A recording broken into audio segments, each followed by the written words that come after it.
하나님의 말씀은 민수기 21장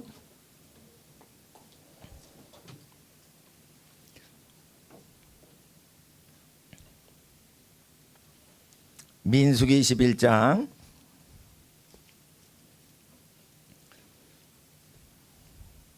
25절 11장 25절 여호와께서 구름 가운데 강림하사 모세에게 말씀하시고 그에게 임한 신을 그에게 임한 영을 70 장로에게도 임하게 하시니 신이 임하신데 그들이 예언하다가 다시는 아니하였더라. 26절에 그 농명된 자 중 엘닷이라는 자와 메닷이라는 자 두 사람이 진에 머물고 회막에 나아가지 아니하였으나 그들에게도 신이 임하였으므로 진에서 예언한지라. 한 소년이 달려와서 모세에게 고하여 가로되 엘닷과 메닷이 진 중에서 예언하더이다 하며 택한 자 중 한 사람 곧 모세를 섬기는 눈의 아들 여호수아가 말하여 가로되 내 주 모세여 금하소서. 모세가 그에게 이르되 내가 나를 위하여 시기하느냐. 여호와께서 그 신을 그 모든 백성에게 주사 다 선지자 되게 하시기를 원하노라. 아멘. 여호와께서는 그 성령을 그 모든 백성에게 주셔서 모든 백성이 다 선지자가 되게 하여 하나님과 교통하기를 원하시느니라 라고 하시었어요. 하나님의 이 모든 뜻을 다 이루시는 분은 예수 그리스도이십니다. 예수님께서 예수님의 이름으로 귀신 쫓고 병 고치는 것을 우리를 따르지 않는 거로 금하였나이다 라고 제자가 얘기하니까 예수님께서 금하지 말라. 내 이름으로 예수님의 이름으로 능한 일을 행한 후에 곧바로 예수님의 이름을 비방할 자가 없다라고 하셨어요. 그래서 예수님의 무리를 쫓아오지 않는데도 예언을 하거나 귀신을 쫓거나 병을 고치거나 하는 것을 예수님은 허용하셨는데 그것은 왜 그러냐면 모세 때 모세를 쫓지 않고 각 집안에 있었어요. 진영에 있다는 건 텐트에 있었고 예배 장소에 오질 않았어요. 예배 장소에 오질 않고 자기 집에서 예배를 찬양을 하다가 성령이 거기 임한 거예요.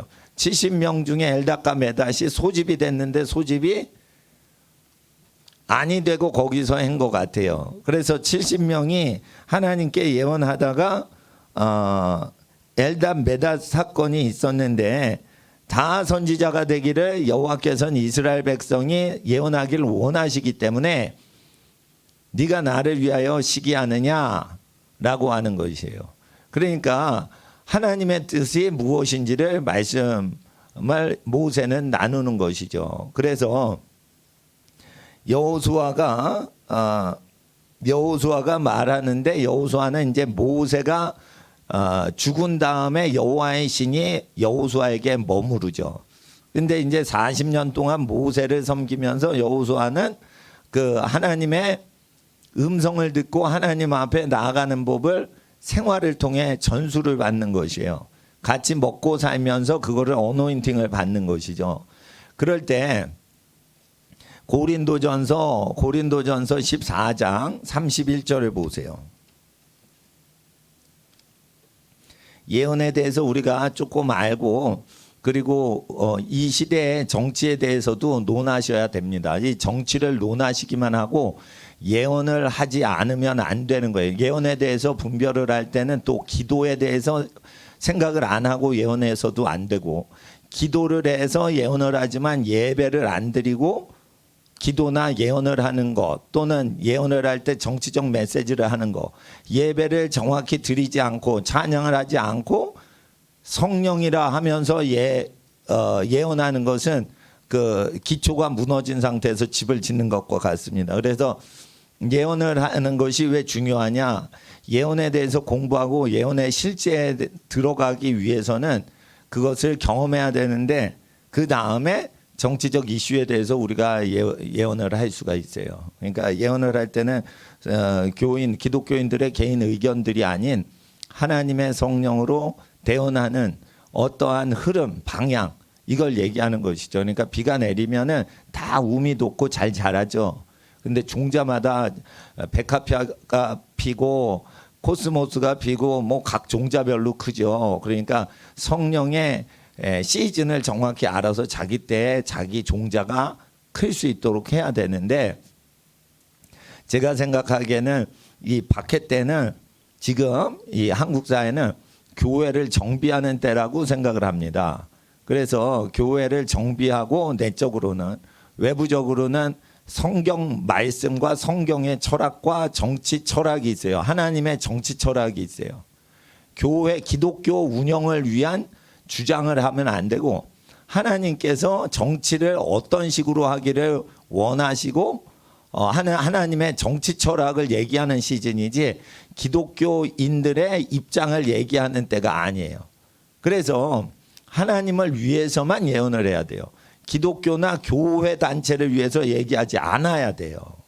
그래서 그러한 정신을 가진 사람에게 예언을 주시지, 자기 사역, 우리 단체, 모임 이런 것들을 위해서 우리가 정치 이슈를 얘기하면은 일반화돼요. 뭐 그래도 괜찮습니다. 왜냐하면 기독교인들은 항상 정치적인 발언과 개인의 소견과 옳고 그름을 자기가 판단한 걸 얘기할 수 있는 민주사회에서 살아가기 때문에 그거 가능해요. 근데 민주사회 일원이라고 해서 하나님의 뜻을 대언하는 게 아니기 때문에 민주사회 일원으로서 기독교인들이 정치 발언하는 것에 만족하지 말고 좀 더 나아가서 하나님께서 이 시대에 무엇을 기뻐하시는지 한번 고민을 하는데, 그것을 응답받을 수 있으려면 예배자가 돼야 돼요.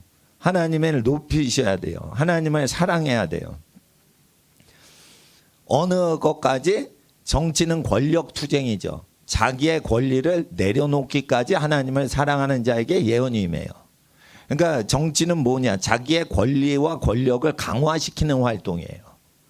그런데 정치권에 하나님의 예언을 전파하려면 엘리야의 영을 받아야 돼요. 모세와 같이 기름 부음 받아야 돼요. 그러니까 모세와 엘리야를 마지막 때 보내신다는 걸 이해를 하셔야 돼요. 그는 모세가 다시 부활한다는 뜻이 아니고 모세의 임무가 다시 회복된다는 거예요. 마지막 때는 엘리야의 존재가 다시 부활하는 걸 얘기하는 게 아니에요. 엘리야는 천국에 가서 이제 다시 부활할 필요 없어요. 한 번 사는 것은 사람에게 한 번 딱 사는 거 정하셨고요. 한 번 죽는 것은 사람에게 정한 것이요. 그 후에 그 사람의 모든 것에 대해서 하나님이 판단하세요. 그러니까 엘리야는 두 번 살 수가 없어요. 그래서 엘리야를 보내신다라는 건 엘리야의 직무를 하는 사람을 보내신다는 거예요. 세례 요한이 옛날에 2000년 전에 왔지만 엘리야의 영을 따라서 행동을 했지, 엘리야가 죽은 다음에 부활한 게 갓난아기 요한이 태어난 게 아니에요. 그러니까 디셉 사람 엘리야는 엘리자벳과 사가랴의 아들 요한과 세례 요한과 침례 요한과 다른 것입니다. 그러나 역할이 비슷하게 가죠. 그래서 정치인들이 잘못하는 것에 대해서 얘기를 하는 것입니다. 오늘 14장 31절 고린도전서 14장은 예언에 대한 말씀이죠. 예언을 정확히 구사하려면 12장 9가지 은사를 다 체험하셔야 돼요. 9가지 은사 중에 제일 어려운 게 예언이에요. 병 고치는 거는 기능이에요. 지혜가 임하면 지혜가 임해서 말을 해서 일이 잘 처리되게 하는 거예요. 지식의 말씀은 계시의 음성을 들어서 모르는 걸 알아내는 거예요. 그럼 바로바로 그게 되는데, 예언은 하나님의 말하심을 그대로 말을 하는 거예요. 하나님의 마음을 그대로 전하는 거예요. 여기서 우리가 하나님의 마음을 그대로 갖고 있는 그리스도의 마음을 갖지 않은 상태에서 성령이 임하신다는 거예요. 그리스도의 마음이 완전히 성숙이 되지 않은 상태에서 우리의 마음과 그리스도의 마음이 갭이 있는 상태에서 우리가 먼저 성령의 은사를 받는다는 거예요. 예언의 은사가 나타나는데 그리스도의 마음은 높고 성령의 예언의 은사를 받은 우리의 마음이 어린아이와 같으면 그 갭만큼 실수가 일어나는 거예요. 그래서 14장의 예언을 잘 정비하기 전에 13장에 교만치 아니하고 자기 유익을 굳지 아니하는 성령 받아 성령의 능력으로 행하는 자들의 모습이 필요한 거예요. 천사의 방언을 하는 사람이 있죠. 근데 사랑이 없으면 안 되니까 방언을 할 때 사랑의 성품을 가지라는 거예요. 산을 옮길 만한 믿음의 기적의 능력이 있어도 사랑을 통해 가지고 그 믿음이 역사되게 하라는 거죠. 갈라디아서에 사랑으로 역사하는 믿음이다라고 얘기했어요. 그러니까 믿음은 뭐예요? 사랑으로 역사 밀어붙여주는 거예요. 예수님의 말씀 그대로 믿죠. 그러면 뭐가 역사예요? 사랑이 역사라는 거예요. 믿음을 가지면 뭐가 역사한다고요? 사랑으로 역사된다고요. 사랑으로 역사되는 믿음이라고요. 그러니까 믿음은 어떤 현상을 일으키죠? 사랑하게 된다는 거예요. 하나님과 다른 사람을. 믿으면 그렇게 된다는 거예요. 믿었는데 사랑이 없고 이런 거 잘 없습니다. 그래서 예언을 할 때는 사랑장인 13장 사랑을 통해 신령한 것을 구하라. 그러면서 13장 1절에 14장 1절에 신령한 것을 구하되 특별히 예언하려고 하라. 그러니까 19가지 은사를 다 구하되 특별하게 예언하기를 사모하라. 방언을 다 하기를 원한다 했어요. 그러니까 방언은 다 하기를 원하지만 특별하게 예언을 하기를 사모하라라고 했어요. 그러니까 예언을 사모할 때는 단계별로 가셔야겠죠. 그러면 예언의 지침서는 뭐죠? 저는 샌포드 여러 가지 엘리야의 직무도 있고 비레몬 책도 있고 책이라는 책은 미국의 선지자들이 이렇게 적어놓은 책들은 다 읽었어요. 예, 거의 막 소장을 다 했어요. 그런데 예언 훈련책이 뭐냐면 고린도전서예요. 고린도전서에 있는 거를 1장부터 다 지켜야지 예언자가 되는 거예요. 14장까지 가야 돼요. 14장까지 가야 돼요.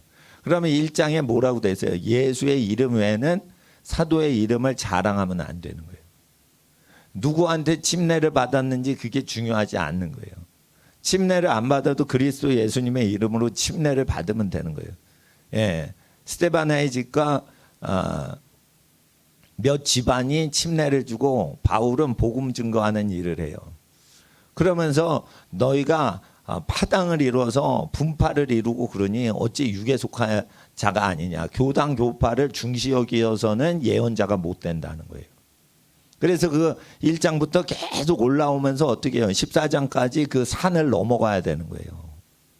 예.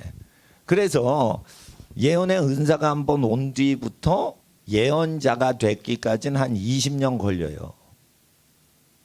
그러니까 여러분이 성령 체험 받은 게 아니고 성령을 체험한 다음에 예언하기 시작할 때부터 그 사람을 하나님이 쓰실 때까지는 인간이 태어나서 20살쯤 돼야 자기가 혼자 살죠. 그래서 예언을 시작한 뒤로 자기 혼자 하나님께 쓰임 받으려면은 20년쯤 훈련 받아야 돼요. 실수가 없는 사람이 되려면, 실수가 없는 사람이 되려면. 그러니까 성령을 받으면 그때부터 시작된 거예요. 성령을 받아가지고 기적을 체험하면 그때부터 시작된. 성령은 무엇을 타고 오시냐? 찬송을 타고 오시는 거예요. 그러니까 성령 사역하고 싶은 사람은 딴 거보다 찬양을 계속하면서 찬양과 기도와 금식, 그리고 가난한 사람을 계속 도와주는 거예요. 공산주의는 가난한 인민들을 뺏어 먹어요. 돈만 뺏어 먹는 게 아니에요. 권리를 뺏어 먹어요.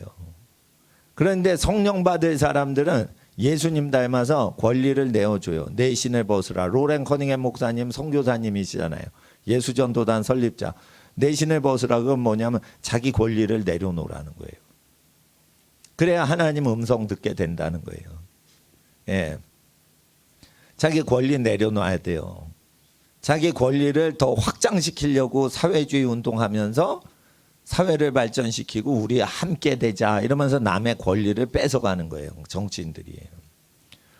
그리고 남의 재산과 국가를 위한다 이러면서 땀 흘린 사람이 먼저 소득을 취해야 되는데 세금을 내는 사람보다 봉급을 먼저 가져가요. 독일 의사들이 1,000만 원 받기로 월급 정해졌으면은 통장엔 800만 원만 들어오고 200만 원은 원천 징수가 돼요. 그게 뭐예요? 성경에서 독일 정부가 도적질하는 거예요. 첫 월급 1,000만 원 받고 일주일 좀 지난 다음에 200만 원 세금 뜯어가는 게 예절인 거예요. 그게 맞는 거예요. 그러니까 소득을 받지 않았는데 세금 낼 수 없는 거예요. 받은 적이 없는데. 그러니까 반드시 이런 부정부패는 권력이 있는 사람이 행할 때는 교정이 안 돼요. 민간인과 민간인끼리 무슨 불법을 저지르면 교정이 돼요. 권력 센 사람이 끼어서. 근데 권력자가 세금이라는 것, 권력자가 국가 숭배를 통해서 개인의 재산을 갈취할 때는 교정이 안 돼요. 그러니까 옳은 얘기를 엘리야들이 해야 되는 거예요. 이 이해를 하셔야 돼요. 자, 고린도전서 31절. 너희는 다 모든 사람으로 배우게 하고 모든 사람으로 권면을 받게 하기 위하여 하나씩 하나씩 예언할 수 있느니라가 아니에요. 원문이. 31절의 뜻은 뭐냐면 너희는 능히 모든 예언할 수 있다. one by one. that 그러므로 모든 사람이 가능하다. 배우고 모든 사람이 인커리지 되는 게 가능하다. 그러니까 너희는 능히 can prophesy. 그러니까 너희가 모두 예언하는데 one by one 한 명 한 명으로 다 할 수 있다 이거예요. 그래서 모든 사람이 권면을 받고 모든 사람이 예언을 할 수 있다 이거예요. 여기서 본문은 너희들은 you can all prophesy라는 거예요. 너희는 모두 예언을 할 수 있다라는 거예요. 원문은 하나하나 모든 사람으로 권면을 받기 위하여 너희 모든 사람이 하나씩 하나씩 예언을 할 수 있다 이거예요. 너희는 하나씩 하나씩 예언할 수 있다가 아니고 너희는 예언할 수가 있기 때문에 한 사람 한 사람에서 모든 사람이 그걸 분명하게 혜택을 받을 수 있게 하라는 뜻이에요. 그러니까 예언한다는 것은 책임을 갖고 해야지 화장실에서 몰라 너 이리 와봐. 이래가지고 칸막이 속에 들어가가지고 뭐라고 예언해주고 이거 하나님 말씀인데 비밀이야 이렇게 하는 게 아니라 이게요. 예. 그러니까 하나님 앞에서 그 모세 때 하나님은 모든 이스라엘 백성이 다 예언하기를 선지자 되기를 원하시죠. 선지자는 뭐예요? 하나님하고 커뮤니케이션 하기를 원하시죠. 그런데 고린도전서를 다 지키냐는 거예요. 그리고 고린도전서 다 지키는 것보다 더 중요한 건 뭐예요? 개인의 삶이 복음서에 있는 걸 다 지켜 행하고 모세의 계명 중에 하나님이 싫어하는 걸 우리가 싫어하는 마음을 갖냐는 거예요. 그러니까 하나님이 싫어하는 거 우리가 좋아하지만은 행동으로 나타나지 않아. 그러니까 사람들이 볼 때 나를 좋은 사람으로 오해를 할 수 있어요. 근데 하나님이 싫어하는데 내가 좋아할 수도 있어요. 마음속으로. 근데 마음은 여러분이 못 보기 때문에 내가 실수가 행동으로 나올 때까지는 여러분이 정확히 판단을 사람들을 못하는 거예요. 근데 우리가 우리를 알고 또 우리의 영이 우리보다 우리를 더 잘 알고 우리의 영보다 성령 하나님이 우리를 더 잘 아셔요. 그렇기 때문에 예수 그리스도를 따르고 예수님 승천하신 이후에 쭉 교정을 받고 교육을 받은 고린도인들이 실수하는 고린도전서에 문제점 나오죠. 고린도전서의 문제점은 왜 성경이 됐을까요? 이게 우리의 모든 몸속에 박혀있고 교인들 몸속에 박혀있는 집단적인 잘못된 죄성이라는 뜻이에요. 이거는 전 세계 모든 그리스도의 몸된 교회는 이런 죄성을 갖고 시작했다는 거예요. 죄에 대한 처벌을 면제받았어요. 예수님이 십자가에서 달려 죽으심으로. 그러나 이런 죄성은 우리가 죽은 자 가운데 육체가 썩지 아니할 걸로 부활하는 날까지는 이것은 치료가 안 될 수가 있어요. 그래서 몸속의 죄의 법은 그대로 역사해서 성령의 소욕을 육체의 소욕이 거스려요. 부활을 할 때까지는 이게 썩을 몸으로 있기 때문에 그런 있단 말이에요. 그럴 때 성령을 거스리려는 교회에 어떤 죄성 중에 그 교인들의 죄성이 있을 때 그거를 집단적으로 그게 표출되는 형태가 고린도 교회의 문제인 거예요. 그러니까 고린도 교회의 문제를 치유할 수가 없으면 선지자 자격이 없는 거예요. 교회 문제를 해결을 못 하는데 어떻게 자기가 민족을 회개시키는 선지자가 됩니까? 교회 문제 해결을 못하는데. 그렇잖아요. 그러니까 하나님 아버지께 나아가기 전에 하나님이 싫어하시는 것을 같이 싫어하고 하나님이 좋아하시는 걸 같이 좋아하는 마음부터 가져야 돼요. 그러면 하나님이 그때부터 마음이 맞기 때문에 행실이 부족해도 우리를 도와주신다는 거죠. 그러면은 그 다음에 예수님 말씀을 믿는 거예요. 그러면 예수님이 행하시는 대로 행하고 가르치시는 대로 배우는 거고 예수의 말하신 걸 말하죠. 그러면은 우리가 그것을 지키기가 더 쉬운데 왜 그러냐? 우리가 말을 해놓았기 때문에 이걸 지켜야 돼요. 말을 안 하면 지키지 않아도 된다라고 게을러져요 우리가. 근데 말을 했기 때문에 어떻게 해요? 지켜야 돼요. 말한 사람부터 지켜야 돼요. 자, 여러분 친구들하고 식당에 가요. 그럴 때 누가 먼저 가재어? 어떤 인간이 먼저 식당으로 같이 가서 밥 먹자고 외쳤잖아. 그러니까 갈 생각은 없었는데 그래?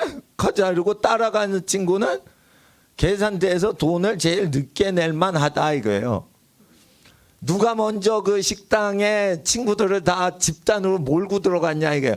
어떤 친구가 혼자서 끌고 들어갔어. 그러면은 그 친구가 페이를 많이 해야 되는 의무가 먼저 생겨요. 이와 같이 우리가 천국을 향해서 인생을 살자라고 외쳤던 기독교인이 있으면 그 기독교인이 예수님 말씀대로 그럼 너부터 살아봐. 나는 전도 받았으니까 너보다는 뒤에 행동할게. 이렇게 된단 말이에요. 그러니까 전도를 해놓으면 그것이 위험하지 않고 안전한 방호벽이 되는 거예요. 말을 해내야 되는 거예요. 말을 해내야 되는 거예요. 여러분 이런 게 있어요. 음란에 약한 자, 돈에 약한 자가 있어요. 그러면은 적극적으로 그걸 얘기해야 돼요. 돈에 약해. 예? 또 그러면은 돈을 사랑하면 일만하게 뿌립니다. 예, 하나님과 돈을 겸하여 섬길 수 없습니다. 계속 말을 해보세요. 자기가 변화돼요. 예? 그리고 나는 돈에는 강한데 여자한테 약해. 이런 사람이 혹시 계시지만 자기 부인 버리고 다른 사람한테 장가가면 본처에 대해 간음을 행하며 예수님이 간음에 대해서 음란에 대해서 얘기한 걸 다 얘기를 하는 거예요. 그러면은 자기가 한 말 때문에 자기가 범죄를 못합니다. 그렇게 되는 거예요. 그러니까 사람이 말로써 지음받았기 때문에 말을 해서 그거를 보존하는 거예요. 그 말을 해놓으면은 외식하거나 말을 어길 것 같죠. 말을 하면 더 세게 지켜요. 그렇게 되는 겁니다. 그래서 전도하는 것 자체가 공격적인 거죠. 안 믿는 사람 전도하는데 그게 최선의 방어 작전이에요. 공격이 최상의 방어란 말이에요. 예. 아시겠어요? 예. 불효자를 전도하려고 하는 게 아니에요. 불효자들을 불효하는 자녀들한테 예수님 믿으시고 구원받으세요 이런 것보다 불효하면은 예수님께로 올 수가 없어요. 모세율법대로 먼저 세례요한이 회개시키고 나서 회개한 사람들이 예수님 설교를 들을 수가 있었거든요. 효도를 하셔야 예수님께도 나아갈 수 있고 하나님 아버지께 예배드리기가 좋습니다. 효도를 못해도 효도 못한 걸 후회라도 죄송하게 생각하세요. 부모님이 하늘나라로 돌아가셨는데 그러면 효도할 대상이 하늘나라 가셔서도 옛날에 부모님 살아생전에 효도 못한 거 회개라도 하세요. 그래야 예배를 쉽게 하나님께 나아갈 수가 있습니다. 이렇게 얘기를 자꾸만 해보세요. 그러면은 누가 불효를 안 한다고? 선도한 인간이 자기가 불효를 못한다니까. 그런 거라니까요. 그러니까 효도 계명은 그 어르신들을 위한 계명이 아니에요. 효도 계명을 행하거나 전도하거나 교육하거나 이러면 어린 세대가 복을 받기 때문에 그거를 명하신 거예요. 예, 뭐 어른들이 볼 때 아유 자식이 왼수지 뭐 자식 말도 안 듣잖아. 짐이잖아요. 자식 키우는 거. 자식을 안 낳았어 봐요. 여러분이 더 편하게 사는데 자식을 낳아가지고 여러분 시간, 재산, 권리 다 포기하면서 사시는 거 아니에요. 예. 그러니까 자식을 낳는 게 사실은 하나님께서 죄인을 돌보시는 어떤 마음을 느끼게 해주시는 거예요. 그러니까 자식을 낳아 키우신 분만 하나님을 이해를 더 분명히 하는 거예요. 물론 아주 신령하시면 자식 없이 독신으로 살아가는데도 거룩히 살지만 그 한계가 있는 거예요. 체험한 신앙과 체험을 못하고 이론적으로 이해를 하는 거랑은 조금 다른 거예요. 예. 그래서 여기 31절에 너희는 다 예언할 수 있기 때문에 그런즉 that 모든 사람으로 권면을 받게 할 수 있다. 이렇게 돼 있는 거예요. 예. 그러니까 성령이 임하시는데 그러면은 보통 사람들이 이거 갖고 그러면 다 예언하자 이러면서 막 어지러워져요. 그리고 재미난 것은 기독교회에서 예언 스쿨 학교 있죠. 예언 훈련 학교. 예언 훈련 학교를 하는 선교단체나 교회들이 있어요. 그거를 매년 운영을 해보세요. 예언 스쿨 학교에서 나온 예언을 그걸 운영하는 사람들도 안 믿어요. 왜 그러냐면 예언이 실수가 많고 엉터리 말이 많기 때문이에요. 결혼한 사람한테 앞으로 당신한테 좋은 배필감이 나타난다고 하십니다. 이러면은 그건 잘못된 거란 말이에요. 아니 나 결혼했다니까 아유 죄송합니다. 뭐 이런 사태가 막 일어나는 거예요. 그러니까 근데 이제 그걸 왜 계속 실수를 해도 해보냐. 연습하면 실력이 좋아질 것 같아서 계속 해요. 그렇지만은 그게 한 90%가 엉터리가 나오다가 10% 잘 맞고 그러면은 일단은 안 믿어보고 보는 거예요. 그러니까 보통은 예언을 할 때 사람들이 한 90% 이상 적중하는 사람들이 간혹 나와요. 그런 사람 대상으로만 이제 하게 되는. 그런데 이제 또 예언을 하면 문제가 많이 생겨요. 왜 그러냐면 그 문제가 왜 생기는지 제가 예언을 미국에서 세계적인 그 선지자들이 예언 사역하고 그럴 때 그런 것들을 운영하는데 그 노하우가 많은 사람한테 배우는 식으로 했는데 제가 보니까 고린도 전서 자체가 예언 훈련서예요. 그래서 1장부터 바울이 경고하는 걸 전부 다 지켜서 교회를 세팅할 수 있으면은 예언을 할 수 있게 되는 거예요. 그러니까 요까지 와야 되는 거예요. 그래서 고린도 교회가 우리 모든 인류의 교회들을 위해서 대표적으로 망가져 주는 거예요. 망가져 주는 거예요. 그러니까 고린도 교회는 왜 이렇게 망가진 교회냐? 성령 받았어요. 은사가 부족함이 없고 풍성하다 했어요. 은사가 많은데 왜 이렇게 망가지는 사건이 많냐? 예? 그거는 어떻게 해요? 예, 예언자가 되고자 하는 거예요. 예언자가 되고자 하는 길인 거예요. 고린도전서 6장에 보면은 불신자 불의한 세상 재판관에게 너희가 신자인데 어떻게 가서 재판을 받느냐라는 게 있어요. 그러니까 기독교인은 세상 법정에 나가서 자기의 문제를 해결하지 않아요. 단지 사회를 올바르게 고치고자 재판 투쟁을 할 뿐인 거예요. 이해를 하셔야 된단 말이에요. 이해를. 그런 거를 이제 쭉 해 나갈 때 여호수아에게 모세가 했던 말, 여호와께서 모든 백성이 선지자 되기를 원하고 계시는데 선지자를 그럼 시키시면 되잖아요 라고 질문을 할 때 그럴 수 없다는 거예요. 왜? 하나님은 하나님 자녀를 하나님처럼 성격을 만들어 놓고 예언자가 되도록 하시지 하나님을 닮지 않았는데 하나님의 본체이신 말씀을 맡기실 수가 없는 거예요. 하나님의 여호와의 영적인 음성을 맡길 때는 그 사람의 성품이 하나님의 성품인 예수 그리스도를 닮은 상태에서만 그 말씀을 보관할 수가 있기 때문이에요. 그리고 사람이 하나님을 나타내기 때문에 하나님의 말씀을 부어 주시려면은 반드시 그 사람이 하나님의 아들 예수의 거쳐간 그 고난에 동참을 해야만 되는 거예요. 그러니까 예언자가 된다는 거, 성령의 예언의 은사가 나타난다는 건 다른 9가지 은사와 좀 다른 거예요. 방언의 은사는 자기를 치료하는 은사예요. 방언을 계속하면 말로 표현할 수 없고 자기도 모르는 거를 말을 해서 이걸 내부 정리를 하는 은사예요. 자기 치료하는 은사란 말이에요. 그런데 예언은 남의 덕을 세우는 거예요. 다른 사람을 세워주는 거예요. 그러니까 설교를 잘한다, 이게 예언이 될 수가 없어요. 물론 성경을 예언이죠. 근데 성경을 그대로 잘 가리키시는 분들이 있어요. 정확하게 가리키시는 분들이 있어요. 정확하게 성경을 이해하는 거랑 정확하게 성경을 살아가는 건 또 다른 거예요. 정확하게 성경을 살아내야 예언의 음성이 성령으로 내리는 거예요. 그러니까 성경을 정확히 가리키는 거는 양심이 정직하고 깨끗하고 명철해야 돼요. 내가 성경 잘 정확히 가리키는 거 이렇게 봤는데, 나는 김명현 교수님, 창조과학 전문가 김명현 박사님이 진짜 성경을 정확하게 가르치세요. 내가 놀래서, 과학자라 그런가 봐, 수학을 잘해 그런가,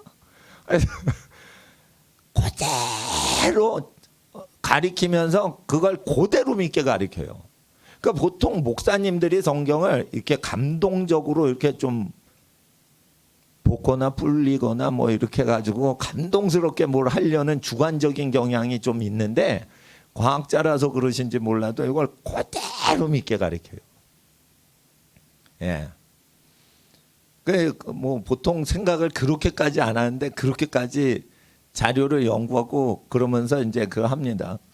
그러니까 성경을 탁월하게 정확하게 분석하고 성경을 이렇게 쭉 하고 자연 만물이 하나님 만드신 게 분명한 걸 입증을 과학을 통해서 할 수밖에 없게끔 그렇게 몰아붙이시니까 그 아주 좋으신 그 하나님의 말씀 교육이에요. 근데 그 말씀을 이제 정확하게 배우고 배웠다 해도 성경 그대로 믿으면 되는 거예요. 그러니까 어떤 사람이 성경을 잘 가르쳐야지 성경을 아는 게 아니고, 성경을 믿기가 그대로 믿기가 믿음이 웬만하면 쉽지 않아서 그러지, 성경을 그대로 믿으면 믿음이 좋아지게 돼 있고 잘 되는데, 성경 교사들은 성경을 잘 믿게 하는 것보다는 성경을 못 믿게 하려는 다른 신학과 다른 세상 사조를 디펜스를 하려고 성경이 왜 정확한 책인지를 논증하는 거예요.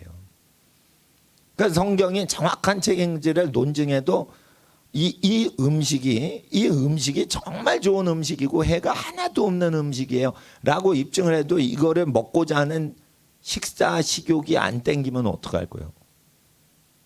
그런 거예요. 그러니까 이 음식으로 하자면 천하 만민이 먹어도 완벽한 음식입니다 라고 그거를 하는 게 성경 교사라면, 그거를 먹게 해주는 게 목자예요. 목자. 그리고 모르는 사람에게 그 음식을 전달하고 알리고 홍보하는 게 전도자고, 그리고 먹다가 체했는데 잘못 먹어서 그러면은 그 잘못된 습관을 고치는 게 선지자예요. 그리고 이 영생의 양식을 국가적으로 금지하거나 사회적으로 금지하는 사회 속에 침투해 들어가는 게 사도란 말이에요.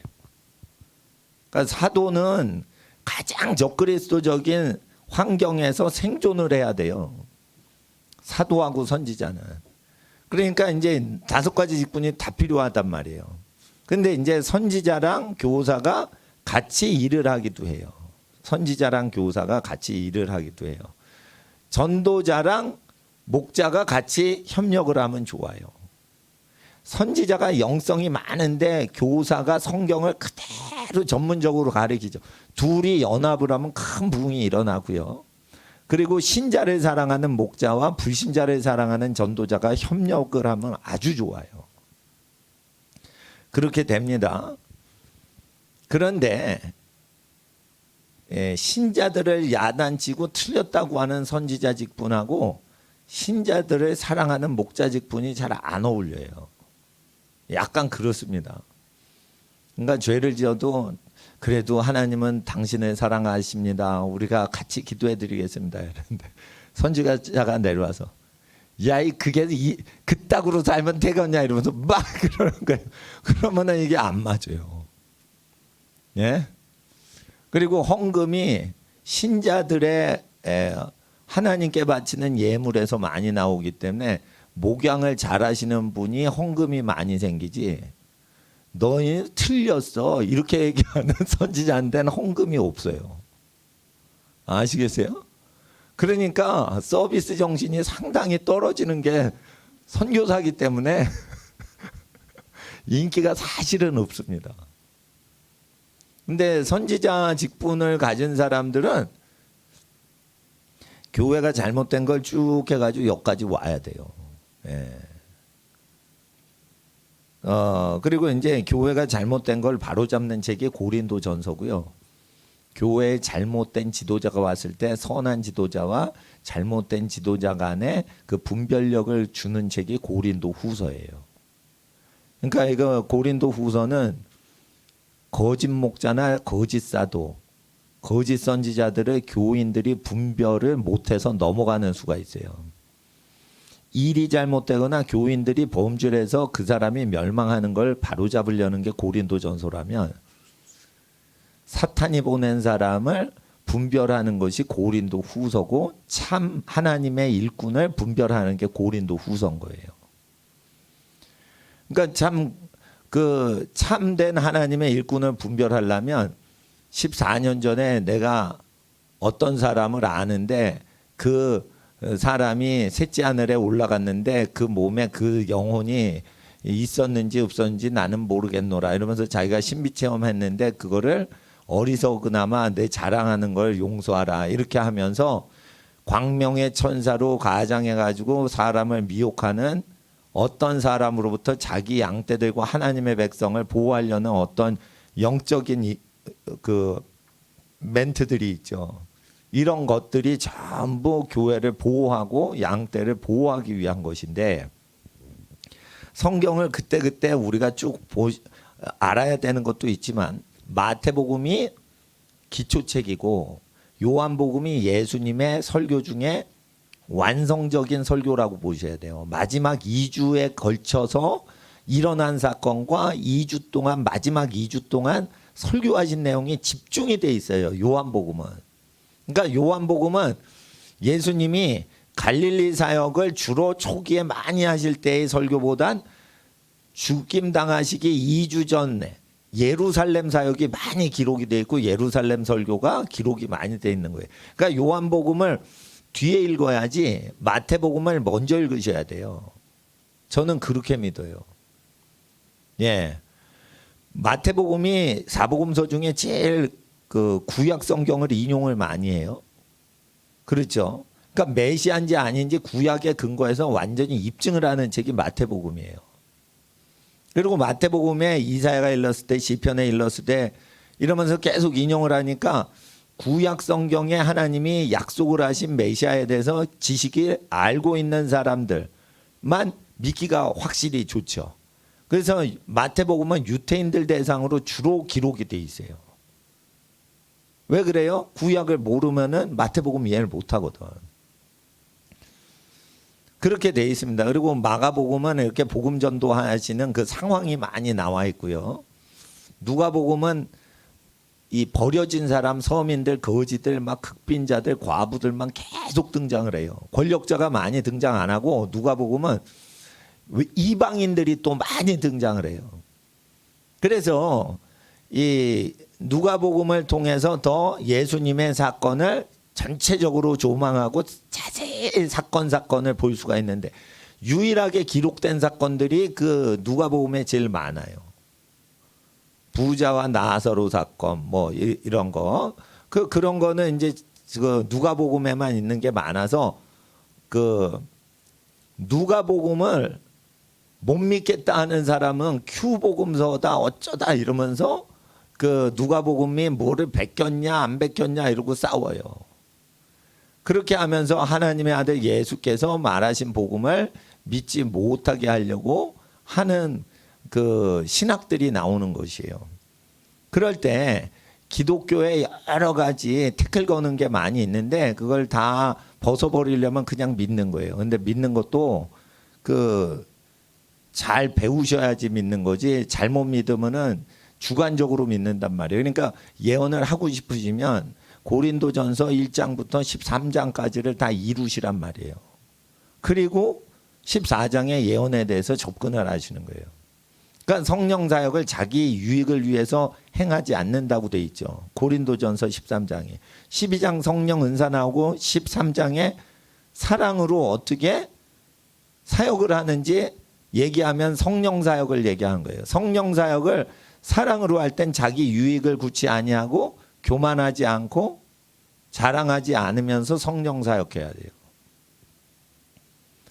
성령 사역을 자랑하지 않고 교만하지 않고 하는 대표적인 좋은 모델의 여러 가지 중에 하나가 예수원을 설립하신 대천덕 신부님 성령 사역이 상당히 고급스러운 겁니다. 그게. 그래서 그건 자랑을 안 해요. 성령 사역을. 그런데 이제 성령 사역을 자랑을 하면 어떻게 되냐면 방언밖에 못 받아요. 그러니까 성령이 한번 임하셔서 9가지 은사가 다 나타나는 사람들은 열매가 좋을 때 9가지가 그냥 다 나타나는데, 열매가 안 좋은 사람들은 성령 받으면 방언밖에 못 해요. 왜냐하면 자기 문제만 풀면 되거든. 자기 문제만 풀면 돼요. 그러니까 하나님 앞에서 방언 받았어? 그러면은 성령을 능력을 따로 또 받아서 병 고치는 능력을 또 받아야 돼라고 얘기하는 거는 성령님이 와 계시지만 그 능력을 주실 수가 없는 거예요. 자기 유익이나 이런 걸 구하면은. 방언 은사는 자기와 자기에 관한, 자기가 자기에 대한 은사예요. 그러니까 자기 것 처리하라고 주시는 은사라서 그건 아무나 받을 수가 있는 거예요. 근데 다른 은사는 다른 사람한테 영향력을 끼치죠. 그러니까 사람을 잘못 다루면 큰일 나는 거예요. 그러니까 이기적인 사람한테는 다른 은사가 안 나오고 방언만 나오는 거예요. 근데 어떤 사람은 방언서 받는데 소나무 뿌리 몇 개를 뽑아야 된대. 그러면은 자기가 자기를 해결하고 자기를 위로하는 은사도 그렇게 받기가 힘드냐 이거예요. 뭔가 미스가 된 거예요. 그러니까 돈을 좋아하고 돈을 많이 벌기를 원하고 잘못된 습관을 회개치 아니하면서 성령을 구할 때 방언이 내려오는 거예요. 방언만 하는 이유를 아셔야 돼요. 그러니까 저는 이제 예수원 사역보다는 좀 더, 저는 또 제가 경험한 게 많기 때문에 또 하나님께 부름받은 거에 맞추어서 좀 더 나가는 거예요. 그렇지만 이제 예수원 사역을 보면 공동체 수도원 사역인데 그것을 개신교에서 잘 접목했던 사람이 모라비안들이에요. 모라비안 진젠도르프 백작의 그 공동체에서 토지가 진젠도르프 백작이라는 것은 우리나라 도지사나 군수에 해당되는 직위입니다. 영국에선 유럽에서는 백작이라고 하면, 공작이다 이러면은 몸속에 피가 왕족의 피가 흐를 때는 공작이라고 해요. 그러니까 공작이 되려면 혼인을 해서 왕족에 가입을 해야 공작이 되는 거예요. 듀크가 되려면. 근데 카운트가 카운티스인가 카운트인가, 그 백작이라는 것은 왕족이 아니더라도 귀족을 얘기할 때 그냥 백작이라고 그럽니다. 근데 백작은 이제 땅이 많겠죠. 땅이 많단 말이에요. 근데 이제 가난한 사람들이 종교개혁을 할 때, 후수의 종교개혁을 할 때 후수가 카를 대학교 총장이었는데 교황이 잘못된 거에 대해서 비판을 하다가 죽임을 당합니다. 카를 대학교 총장인 후수, 종교개혁자 얀 후수가 학자이면서 종교 지도자예요. 근데 카를 대학교 총장인데 그 학자가 죽임을 당하죠. 그런데 이제 박해가 일어나니까 체코 지역에서 이제 진젠도르프 백작 땅으로 들어가요. 그럴 때 이제 거기서 이제 예수님 명하신 대로 사는 운동이 일어나는데, 그게 이제 모라비안 교도인데, 이 모라비안 교도하고 유사한 그 교파 중에 하나가 똑같은 단체는 아니에요. 근데 메노나이트, 아미시 이쪽이 이제 그 모라비안 쪽에 가깝고요.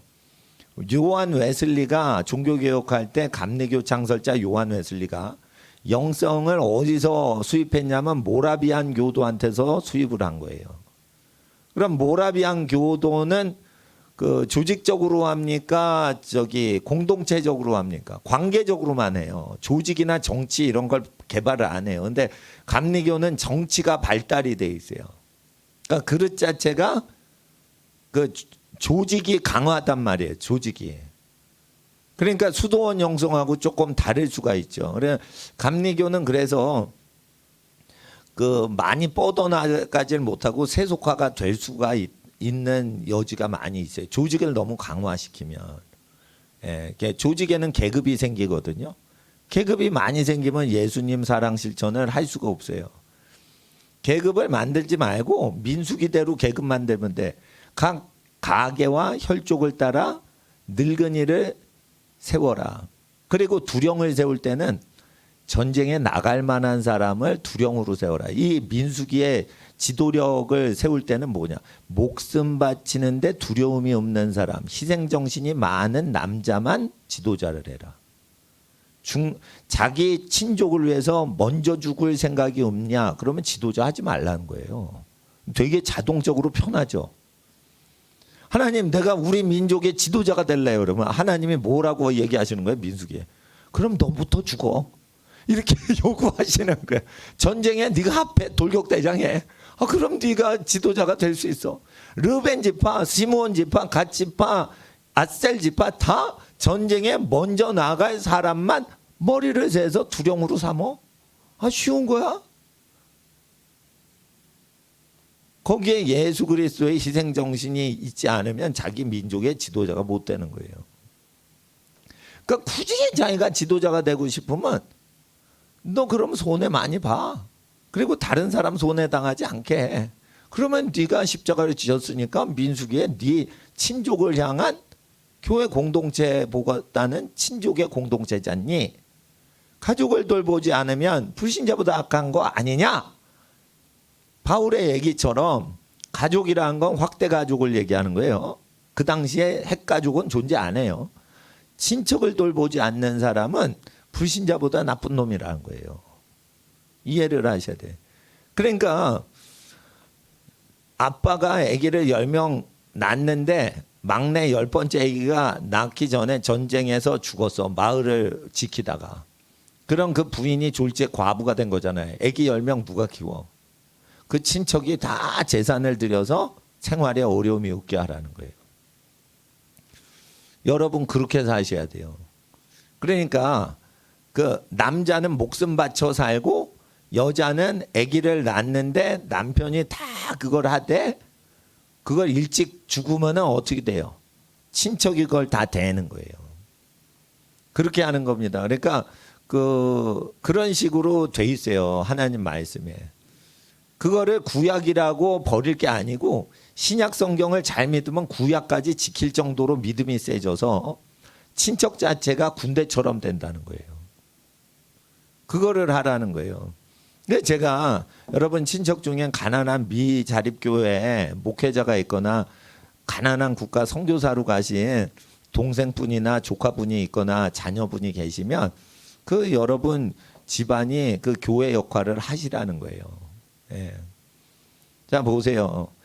그 어느 교회에서요 헌금을 했는데 이거 우리 교회 헌금이니까 선교사님 쓰지 마세요. 예? 하나님 이름만 쓰시고 선교사님이 먹으면 안 돼요. 이러니까 실제 못 먹는단 말이에요. 그러니까 선교사님이 네 이걸 뭐 제가 먹겠습니까? 하나님을 위해 쓰죠. 그러면서 다 받는 거야. 그러고는 약속을 했으니까 못 쓰죠. 그럴 때 뭐 이렇게 가족들이 뭘 쓰고 싶은데도 눈치 보이는 그런 게 있으실 수가 있어요. 고국에 있는 큰 교회가 사무적으로 후원을 하거든. 그 선교사를 사랑하는 마음이 없는 상태에서 지원을 할 수가 있어요. 그럴 때 친척인 여러분들이 그걸 챙겨 주셔야 되는 거예요. 예, 친척인 여러분이 챙겨 주셔야 되는 거예요. 만약 챙겨 주는 게 재정이 어려워. 그러면 우리 교회 내지 마시더라도 자기 친척이 선교지나 농촌에서 어려움을 겪으면은 그걸 도와주시고 우리 교회는 무료로 나오시라는 거예요.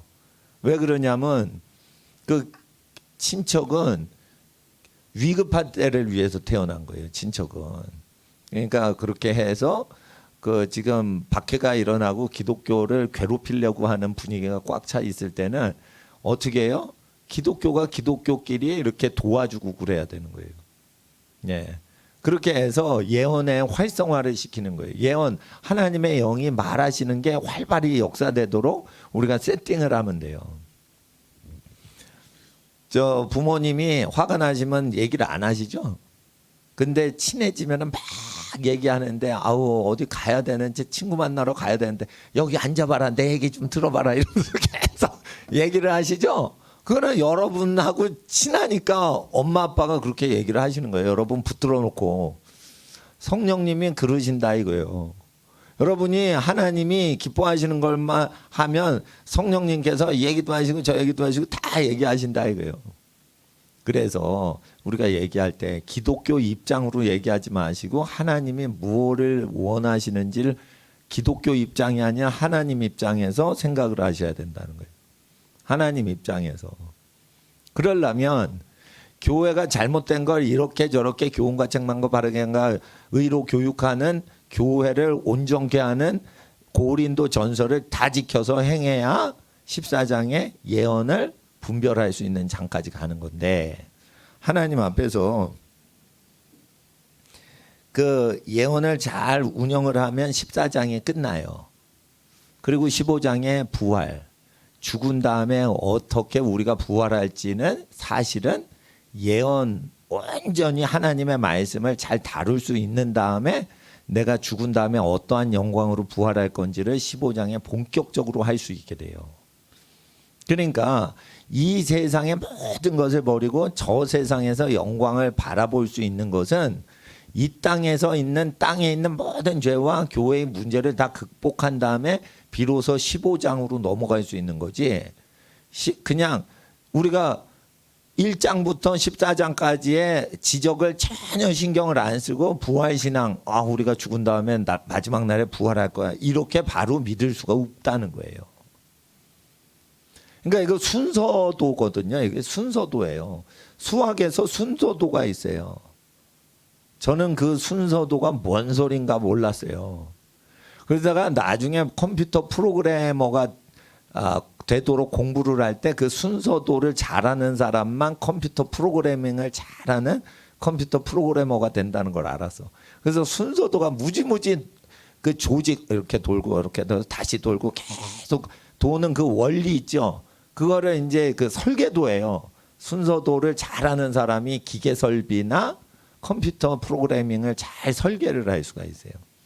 근데 이게 순서도가 헷갈리면 수학에서 NS 차트다, 뭐다 이러면서 여러 가지 그 차트를 통해서 순서도보다 더 간결하게 하는데 저는 NS 차트를 좀 많이 만들어 가지고 순서도보다는 컴퓨터 프로그래밍을 좀 더 할 때 그 편하게 공부를 했는데 이게 순서도예요.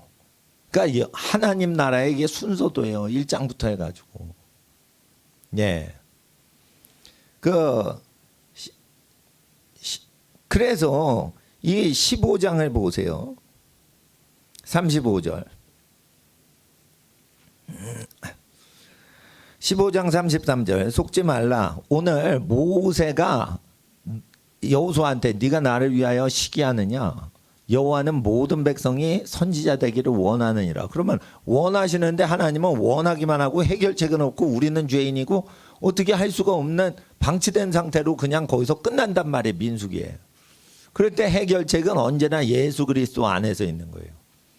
그러니까 선지자 되는 것은 예수님을 따르고 예수님 안에서 성장하는 단계를 설명한 고린도전서, 교회가 어떤 단계로 성장을 해야 되는지 얘기하는 고린도전서를 통해 예수 그리스도께서 피로 사신 교회를 어떻게 예언자적인 교회로 성장시키는지 이게 예언자적인 교회의 성장 NS 차트란 말이에요. 성장 순서도란 말이에요.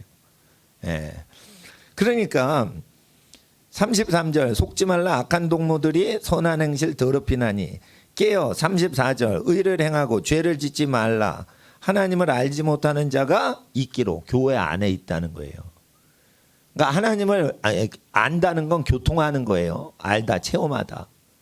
하나님을 알지 못하는 사람이 교회에 있기 때문에 속인단 말이에요. 야, 죄 짓고 사는 거지 죄 안 짓고 어떻게 사냐? 이게 뭐냐면 하나님을 잘 모르는 사람인 거예요. 그러니까 지식으로는 아는데 잘 모르는 거죠. 내가 너희를 부끄럽게 하기 위하여 말하노라. 그러니까 사도는 교인을 부끄럽게 만들기 위해서 말을 해야 돼요. 교인들을 창피하게 만들기 위해서 말을 해야 돼요. 그러니까 죄 짓는 거를 허용하려는 그거를 싹을 잘라버리는 이유는 왜 그래요? 죽은 자의 열매, 죽은 자가 부활을 어떻게 하는지 그거를 완성하기 위해서예요.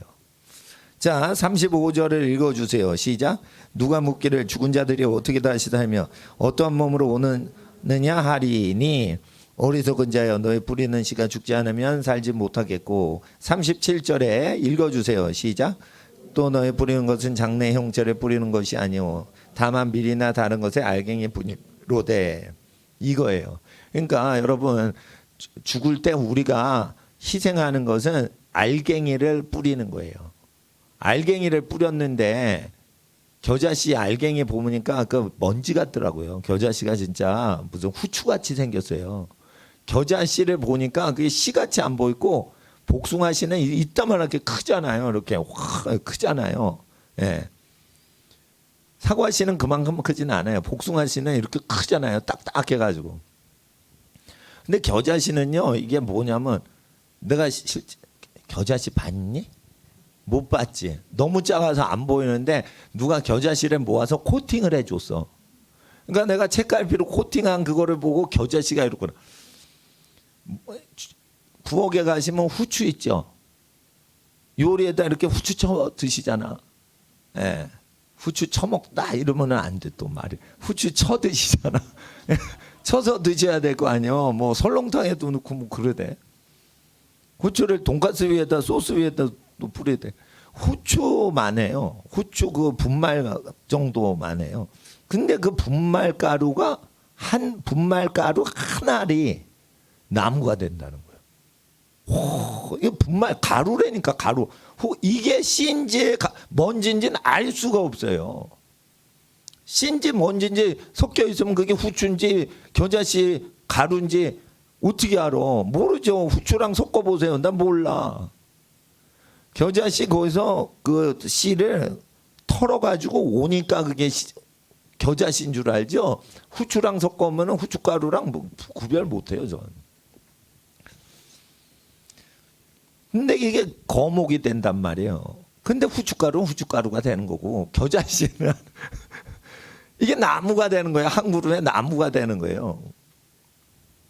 그러니까 우리가 한 번 사는 인생인데 어떻게 나중에 어떻게 될지 우린 지금 모르지만은 38절에 하나님이 그 뜻대로 저에게 형체를 주시되 각 종자에게 그 형체를 주시느니라. 자, 39절에 육체는 다 같은 육체가 아니니 하나는 사람의 육체요 하나는 짐승의 육체요 하나는 새의 육체요 하나는 물고기의 육체라. 하나님이 그 형체대로 하나님의 뜻대로 주셨어요. 40절을 보세요. 40절을 읽어주세요. 시작. 하늘에 속한 형체도 있고 땅에 속한 형체도 있으나 하늘에 속한 자의 영광이 따로 있고 땅에 속한 자의 영광이 따로 있으니. 하늘나라 가서 영광이 나타날 분량이 따로 있고요. 땅에서의 영광이 따로 있어요. 솔로몬의 영광은 땅에선 컸는데 하늘나라에 가면은 지극히 작은 자예요. 죽기 전에 헛되도다 자기 인생이 헛되게 살았다 이러고 죽었어요. 그러니까 부끄럽게 구원은 받는데 하늘나라 가면 아무것도 아닌 거예요. 솔로몬이 결혼을 수백 번 했어요. 첩이 몇백 명이라 합치면 1000명이야. 그런데 첩도요 수백 명의 처 중에 처가 수백 명이고 첩이 수백 명이야. 처도 수백 명, 첩도 수백 명. 첩은 동침자라고 돼 있는 거고 처 중에 수백 명 중에 첫 번째 처가 본부인이고 나머지 처가 다 첩이라는 뜻이에요. 여러분 성경 번역 잘못한 걸 잘 아셔야 돼요. 첩이란 것은 본부인들이 복수일 때 1번 부인만 처고 나머지를 다 첩이라고 하는 거예요. 첩이라는 것은 실제 진짜 부인을 첩이라고 하는 거예요. 결혼식을 여러 번 한 왕이 2번부터 말번째까지 끝번까지 부인을 첩이라고 하는 거예요. 1번 부인만 처라고 하는 거예요. 이해를 하셔야 되는데 어떻게 처가 몇백 명이냐 이거예요. 왜 그렇게 했냐면 콩큐바인이 몇백 명이라고 하니까 그러면 콩큐바인이 몇백 명이면 결혼식 없이 동침만 하고 잠자리용으로 누웠던 여자의 숫자라는 거예요. 그게 이제 국가 제도적으로 운영을 했는데 하나님의 그 법에 의해서는 그게 안 좋은 건데 국가법으로 그렇게 해버리면 어떻게 해요? 국가적으로 합법적이 되죠. 그러니까 국가법을 하나님 법과 기본적으로 다르게 운영을 하면서 그거를 쭉 하는데 그렇게 될 때 그게 그 무슨 제도를 통해서 그걸 합법화 시켰을 수가 있어요. 솔로몬도 그러니까 기쁨적으로 운영한 거예요, 그게. 그러니까 그게 천국 가면 작은 자고 하늘 그 땅에서는 큰 자가 되는 거예요. 살아서 여기서 별것 아닌 인생이죠, 여러분이. 천국 가면 큰 인생이 된단 말이에요. 하늘에 속한 영광이 따로 계산이 되고 있는 거예요. 그 부활할 때는 어떻게 부활하신 줄 알아요? 여러분이 70, 80평생 산 영광대로 부활하지 않는다는 거예요. 심은 대로 부활한다는 거예요. 희생한 만큼 부활한다는 거예요. 그런데 부자로 살았는데 부를 누리고 했는데 어떻게 자기가 희생을 안 했는데 부활할 때 영광이 크냐 이거예요. 그러니까 땅에서 지극히 작은 자가 하늘에서 큰 자가 될 수가 있을 가능성이 높은 거지. 땅에서 다 헤쳐먹었는데 어떻게 하늘나라에서 그게 부활을 크게 할 수가 있냐 이거예요. 땅에서 고생한 만큼 하늘나라에서 부활하는 거예요. 이해를 하셔야 돼, 이해를. 그러니까 부활 원리는 그렇게 되는 거예요. 자, 그게 40절입니다. 그런데 41절에 읽어주세요. 시작.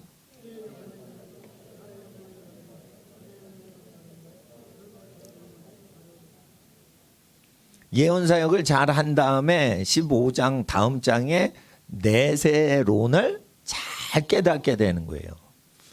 하나님의 교훈과 책망과 바르게 함과 의로 교육하게 유익해 죄를 잘 정비정돈을 할 수 있는 사람이 내세론에 대한 깨달음이 온다는 거예요. 내세를 준비할 수 있으려면 죄를 지적하고 죄를 없애고 죄를 태우는 예언적인 말씀에 잘 순응을 하는 사람이 내세의 모든 것을 잘 예비한다는 거예요. 그러면은 부활이 41절을 읽었죠. 42절에 죽은 자의 부활도 이와 같이 해의 영광이 달의 영광과 다르듯이 그렇게 다르다. 해의 영광은 자기를 태워서 빛을 내는 거예요. 자기 희생적으로 산 사람은 해의 영광으로 부활을 하는 거예요. 달의 영광은 진리의 빛을 어두운 가운데 반사만 시키는 영광인 거예요. 달의 영광은 진리를 반사시키는데 반사시키는 그 대상도 지구에 딸려 있어. 그러니까 자기를 이끌어가고 도와주시는 분에게 은혜를 갚느라고 하나님의 빛을 전달하는 달인 거예요. 그러니까 달의 역할은 받은 대로만 전달하는 게 달의 역할이고 해의 역할은 자기 스스로를 태워서 희생을 하는 거예요. 자, 에너지 보존 법칙, 이게 1연력학 법칙이죠. 근데 이게 깨진다고 그러더라고요. 여기 깨졌다고 그러더라고요. 예. 뭐 할 때 깨진대요. 근데 그 에너지가 팍 사라진다고 그러더라고요. 질량이 뭐 이렇게 깨져버리고 그럴 때. 예. 원자 실험을 할 때, 원자력 할 때 그게 질량 보존의 법칙이 에너지 보존의 법칙 중에 일부인데 질량 보존의 법칙이 깨진다고 그러더라고요. 그 저 핵분열할 때. 예. 그래서 뭐 김명현 박사님이 설명을 그걸 잘 해주시는 그 비디오가 쭉 있는데 성경과학 연구소라는 그 유튜브가 있어요. 나는 그거 구독하고 있는데 과학으로 성경 말씀 얘기하는 너 없어져 이러면 큰일 난대요.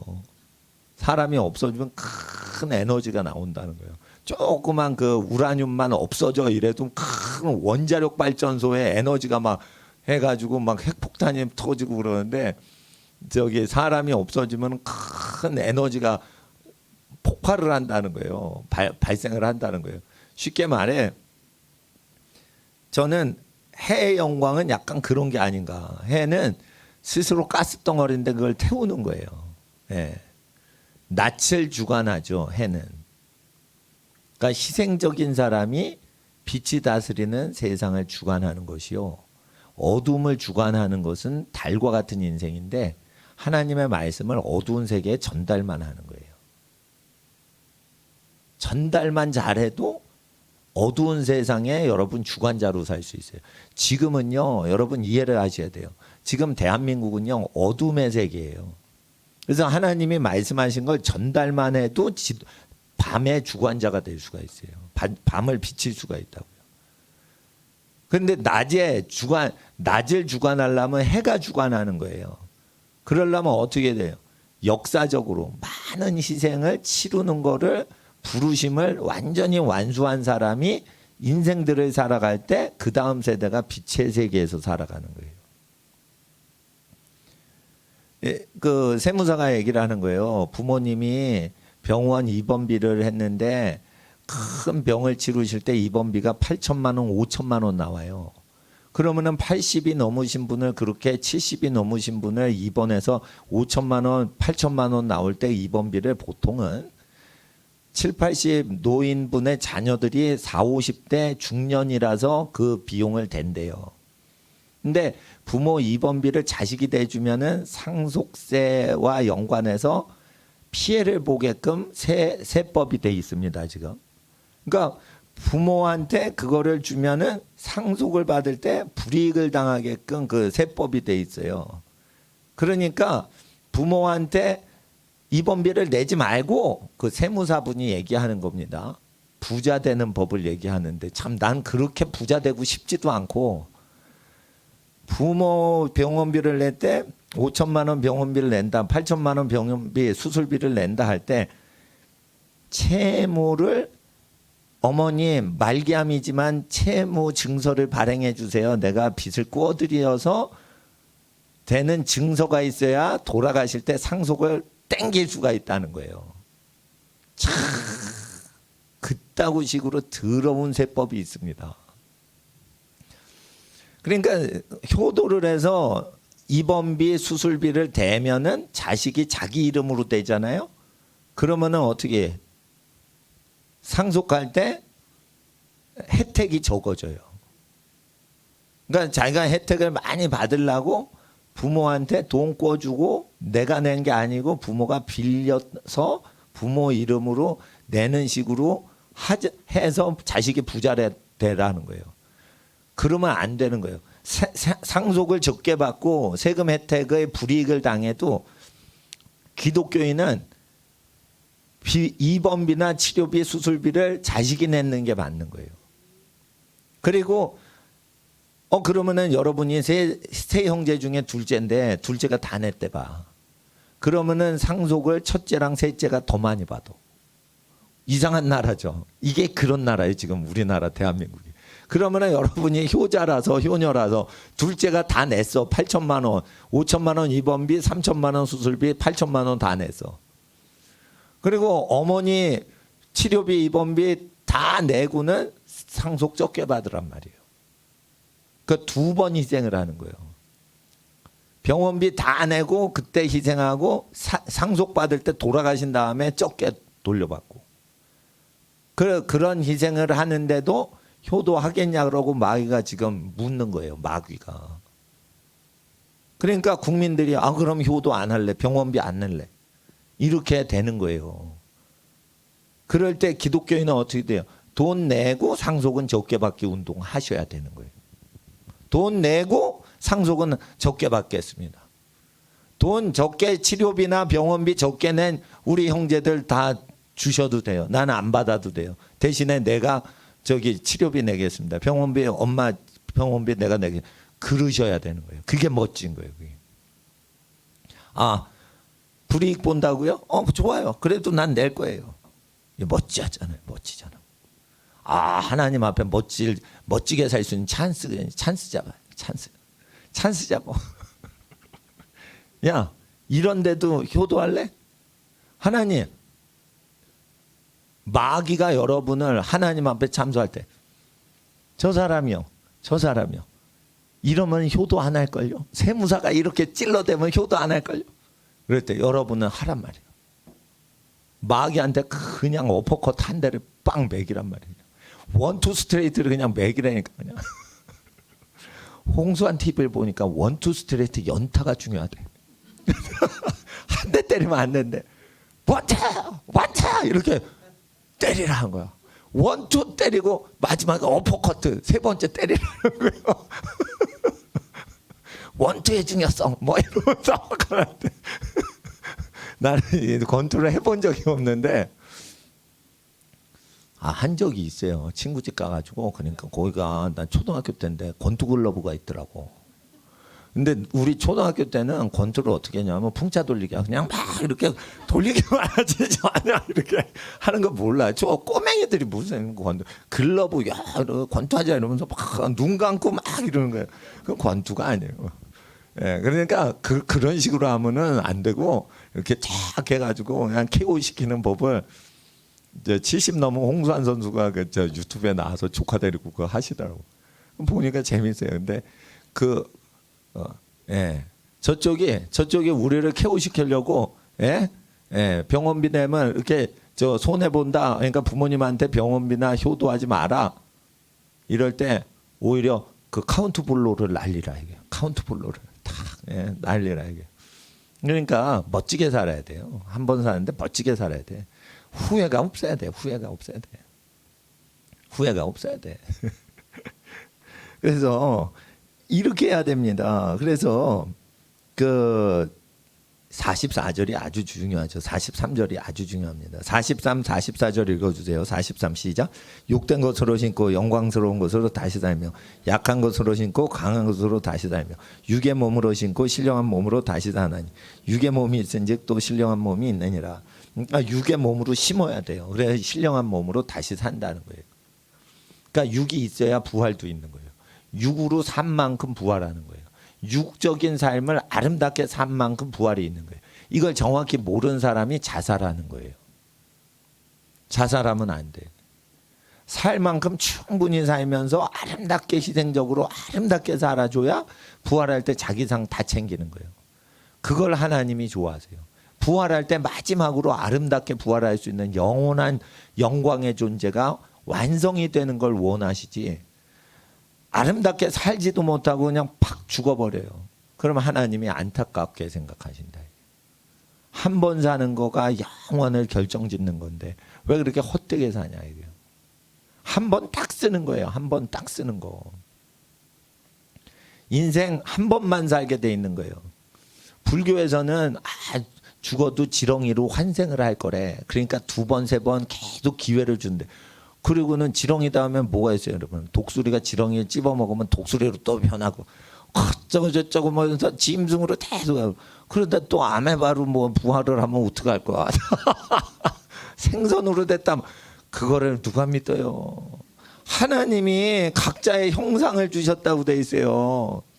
아메바 형상은 아메바가 나고, 사람의 형상은 사람이 나고, 그렇게 되는 거예요. 사람이 아메바 날 수 있어요? 없지. 예? 생선이 아메바 날 수 있어? 아메바가 사람 됐다며, 아메바에서 시작돼서 인간이 됐다며, 아메바가 처음에는 조개류가 됐다며. 그럼 아메바는 어디서 나온 거야? 그랬더니 바위가 녹아서 됐다며. 바위를 여러분 녹여보셔. 아메바가 되나 그게. 무기질이 유기질이 됩니까 그게? 생명이 있는 것은 생명이 없는 것에서 안 나와요. 근데 이제 그 원시대기 실험 뻥쳐가지고 시카고 대학에서 뻥쳤는데 수십 년 이후에 밀러 실험 그 원시대기 그거 해보니까 그게 안 된다는 거예요. 근데 지금 밀러의 실험 그거 생물학 교과서에 원시대기에서 아미노산이 합성됐다 이러면서 뻥치잖아요. 아미노산이 생명체가 있는 아미노산과 생명이 없는 아미노산이 따로 있는데 밀러의 실험을 하면 생명과 무관한 아미노산만 나오는 거 아세요? 생명력이 있는 거는 생명력이 있는 것이 나을 때만 생기는 거예요. 원시대기에서 절대 아미노산이 생겼다 그러면은 L자랑 R자가 다른 형태인데 생명체에서 나오는 거는 절대 못 만들어요. 그리고 생명이 만들어지려면요 산소가 있어야 되는데 원시대기 실험에 메탄가스, 암모니아, 수소 세 가지 합성 실험해 가지고 나온 거잖아. 그러면 산소가 없잖아. 근데 산소를 왜 안 넣냐? 밀러가 산소가 넣어지면은 썩거든. 썩지 않게 하려고 원시대기를 그렇게 한 거예요. 산소가 있어야 생명이 살지. 산소 없는데 어떻게 생명이 산다? 그러니까 이게 말이 안 되는 거예요. 그럼 포름알데히드가 나오는 거예요. 그럼 그런 포름알데히드 독가스가 나오는 걸 그거 발표를 안 했잖아. 근데 해보니까 독가스가 나온다는 거예요. 포름알데히드. 그건 뭐냐면 락앤락이나 플라스틱 그 찬압 있죠. 그걸 아주 뜨거운 걸로 펄펄 끓는 물을 그거 막 오래 담고 그러면은 플라스틱이 녹으면서 펄펄 끓는 물이 플라스틱 용기를 녹이면서 거기서 포름알데히드 독성이 나온다는 거예요. 그러니까 플라스틱을 배고프다고 해서 여러분이 끓여가지고 마시면 죽는다 이거예요. 플라스틱을 끓여서 먹으시면 안 돼요. 그러니까 아주 펄펄 끓는 거는 플라스틱 용기에 담지 말고 유리나 냄비나 뭐 이렇게 쇠냄비나 이런 거에다 펄펄 끓여야지. 플라스틱을 펄펄 끓이는 용기로 하면 거기에 플라스틱 안에 포름알데히드가 나오는데 원시대기 그 실험을 하니까 포름알데히드가 뭐 나왔다는 거를 그 시카고 대학에서 대학원생들이 발표를 했어요. 그러니까 밀러 실험은 뻥이었다는 거예요. 뻥이었는데 그거를 우리나라에서 실험도 안 해보고 그냥 뻥치는 걸 미국 걸 그냥 수입한 거예요. 교과서가 지금 수십 년 동안 그걸 가리킨 거예요. 그래서 하나님 말씀 믿으셔야 돼요. 하나님 말씀. 과학자들은 자기가 신화적인 존재가 되려고 뻥쳐요. 학자는 거짓말 안 하냐. 거짓말 한다니까. 판검사는 거짓말 안 할 것 같냐 이거예요. 권력이 눈앞에 있으면 거짓말 하지. 선거하는 거 보세요. 선거 조작 한 적이 없다고요? 통계학자들이 딱 보면은 통계 조작했는지 바로 알아요. 통계학 교수를 수십 년 한 사람 통계학과 교수가 딱 보면 그 통계 물리학자가 딱 봐도 요즘 선거 그 조작됐다는 거 아니에요. 이상해요. 그러니까 모바일 무슨 투표하고 그러면 조작이 됐어. 그러니까 자연 투표를 하면 조작수가 안 나와요. 근데 모바일로 하거나 전자로 뭐를 하죠. 그러면 꼭 그게 컴퓨터 그 편차가 치우쳐요. 누가 손을 댔으니까 그게 치우치는 거지. 통계 숫자에 살짝 이렇게 숫자를 바꾸는 거예요. 그러면 편차가 탁 치우쳐진다고. 그러니까 자연수만이 자연스럽게 통계가 나오지 우연히 그게 자연스럽게 나온 게 아니고 사람이 손을 대면은 편차가 나오는데 항상 이준석이 된 것도 편차가 심하게 나온다 이거예요. 그러니까 모바일로 하면 안 된다니까. 수개표로 하고 직접 손으로 투표를 하고 그래야 된다니까요. 그러니까 이준석이는 잘못된 거예요.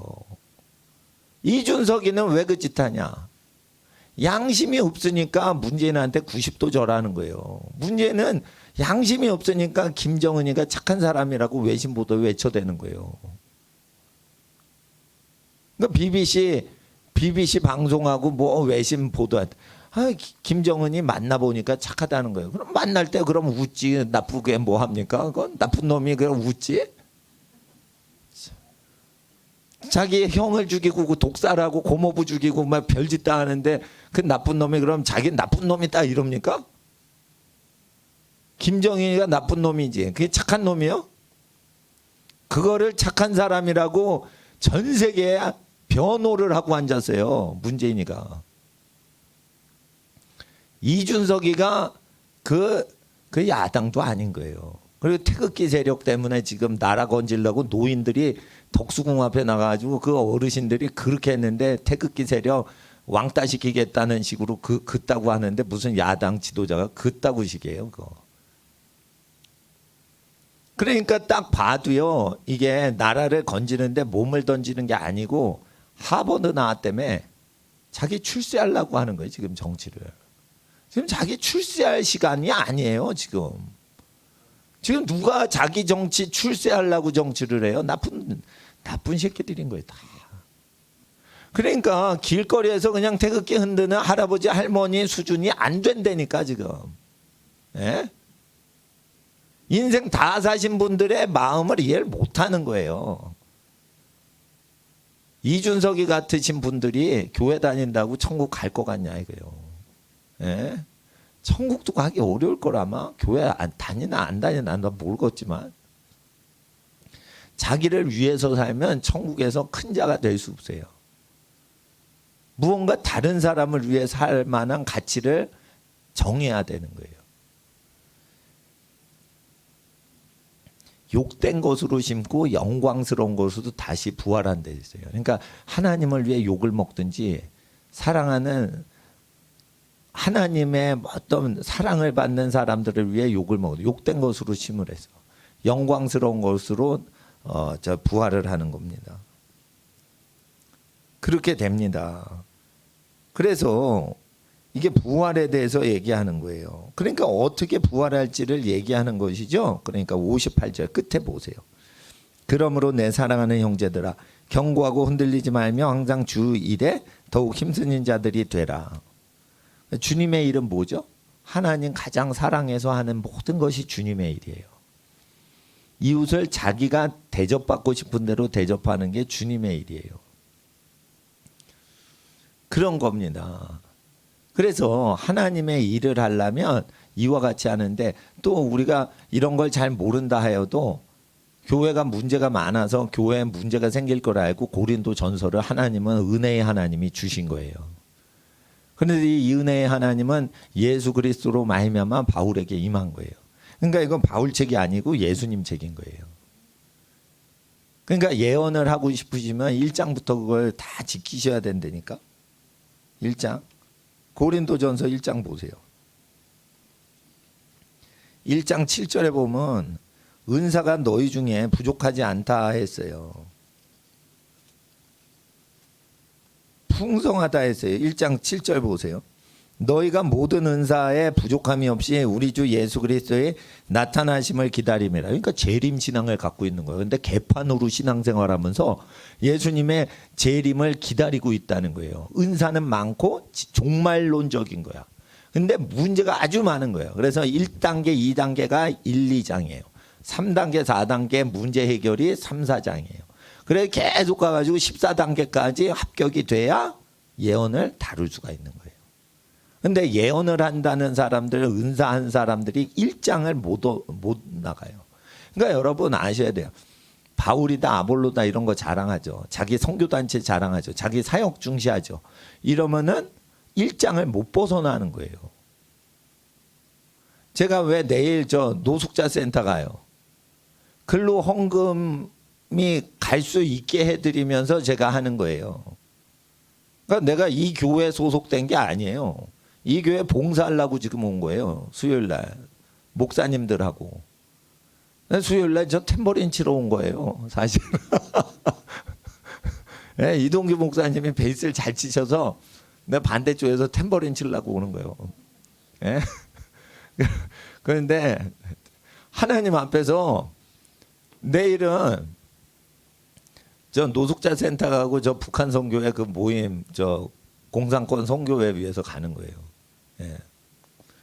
뭐 이런 뭐 이야기들이 쭉 있다 이거예요. 근데 예수님을 어떻게 하면 기쁘시게 해드릴까 이렇게 생각을 해서 하는 거죠. 예.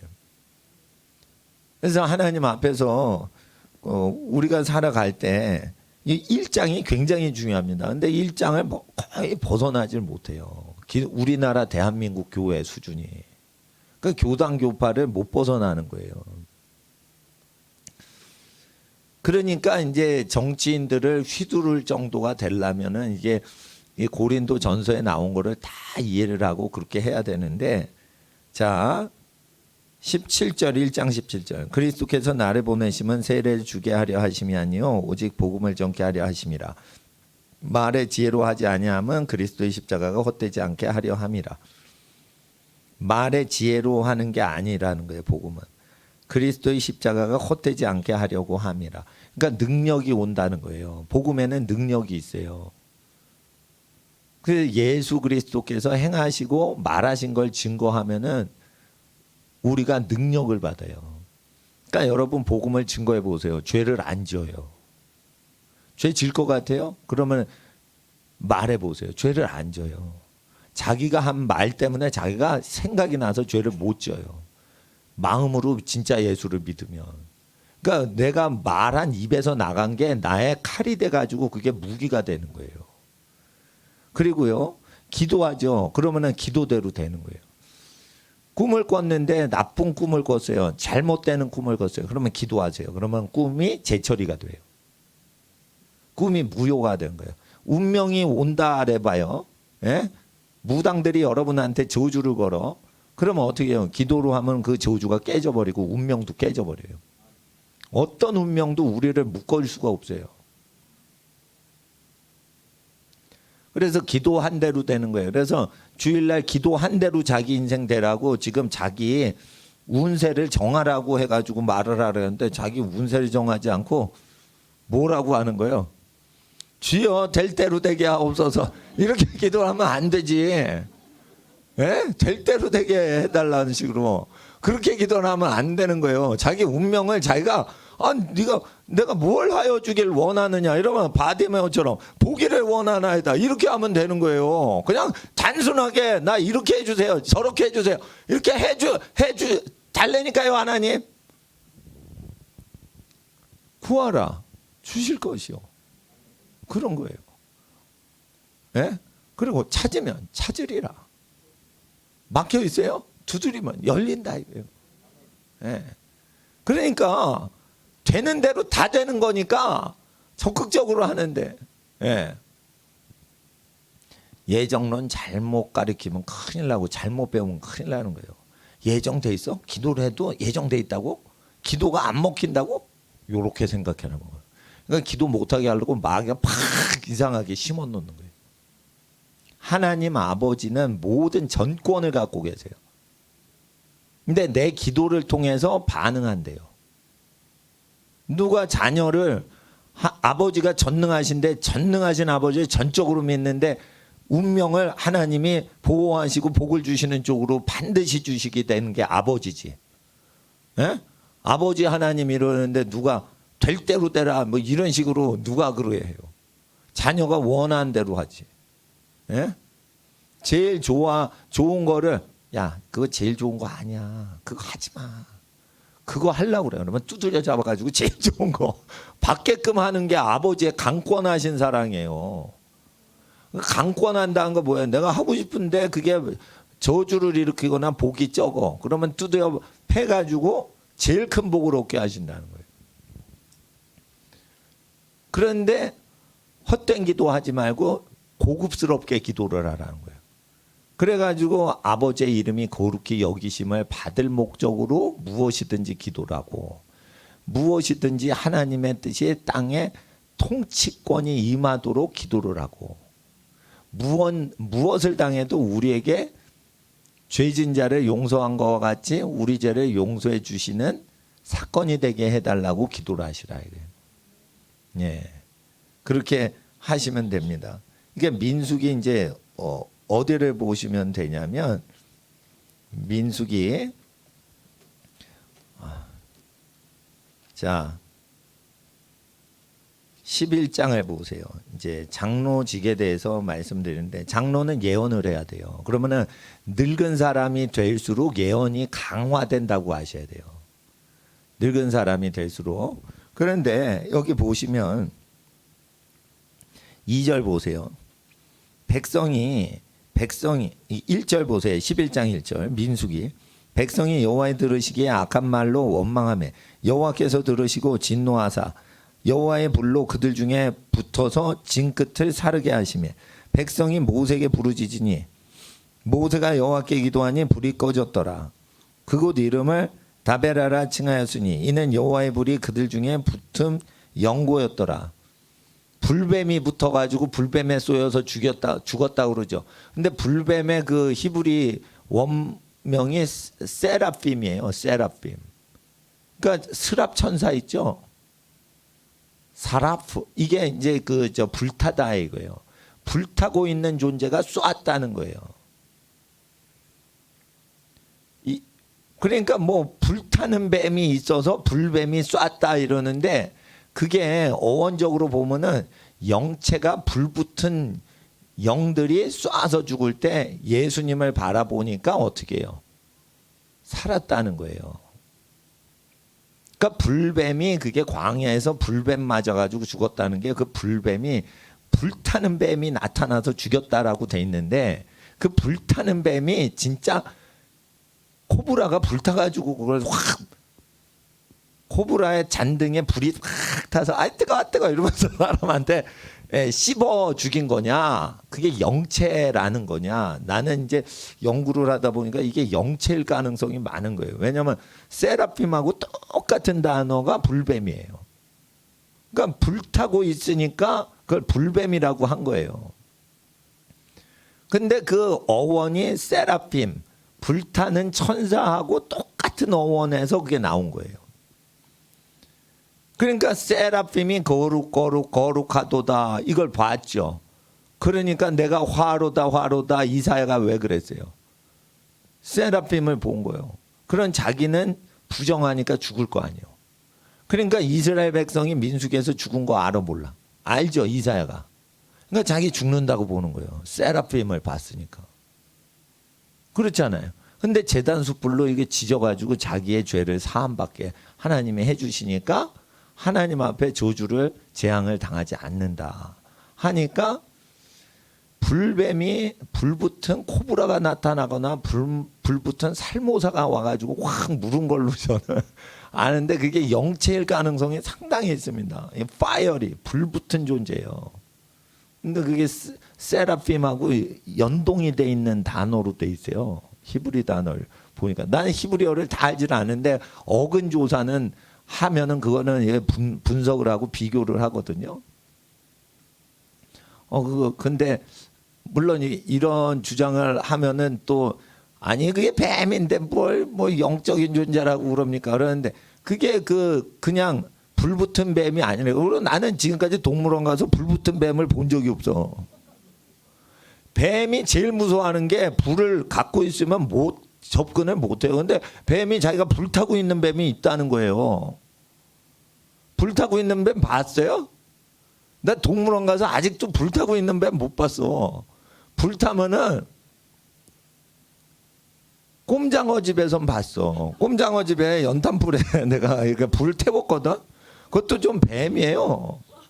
꼼장어가 뱀같이 생겼다니까 꼬부랑꼬부랑 이러면서 연탄불에 이렇게 구우니까 이러면서 고기가 돼서 내 입속으로 들어가서 죽더라고. 그러니까 불타는 뱀은 거의 죽어요. 연탄불에서. 그러니까 자기가 불 붙었다. 그러면 지가 죽으려고 불 붙은 거예요. 남을 죽이려고 뭔가 거룩한 불이 붙었다는 거죠. 그러니까 광야에 살면서 하나님의 시험을 이기지 못하고 원망불평해 그런 불붙은 존재가 가서 죽인다는 거예요. 근데 천벌이 내려와서 죽일 때 불붙은 존재가 죽일 때 예수님을 바라보면 천벌을 면한다. 이런 뜻 같아요. 그 불뱀보다는 어원이 뱀은 없고 불이야. 불덩어리가 쏘니 죽던데 그때 뱀을 장대에 달아서 올리니까 그 불덩어리한테 쏘여서 죽던 사람들이 살더라. 그 천벌받아 죽던 사람이 천벌이 그치더라라는 뜻이 상당히 될 수가 있습니다. 그러니까 우리가 보통 할 때는 이렇게 뱀에 그 코브라가 불 붙었는데 탁 물렸는데 구리뱀을 딱 뜨니까 코브라한테 물렸는데 낫다 이런 식으로 아는데 그게 불 붙은 뱀이 그 천벌을 내리는 존재예요. 천벌 내리는 존재인데 천벌을 피하려면 천벌을 나무장대에 대신 달려 우리 대신 천벌 당하신 예수님. 죄는 없는데 우리가 당할 천벌 징계를 대신 받으신 예수님 의지할 때 천벌이 물러가더라. 이 원리를 그 모세가 뱀을 장대에 든 것 같이 인자도 들려야 하리니 요한복음 3장에 그 원리 나오는 거예요. 그러니까 천벌을 우리가 당하지 않도록 그걸 보호하시려고 예수님이 대신 달려 죽으신다. 이게 나오는 거예요. 나는 불붙은 뱀이 있는 줄 알았어.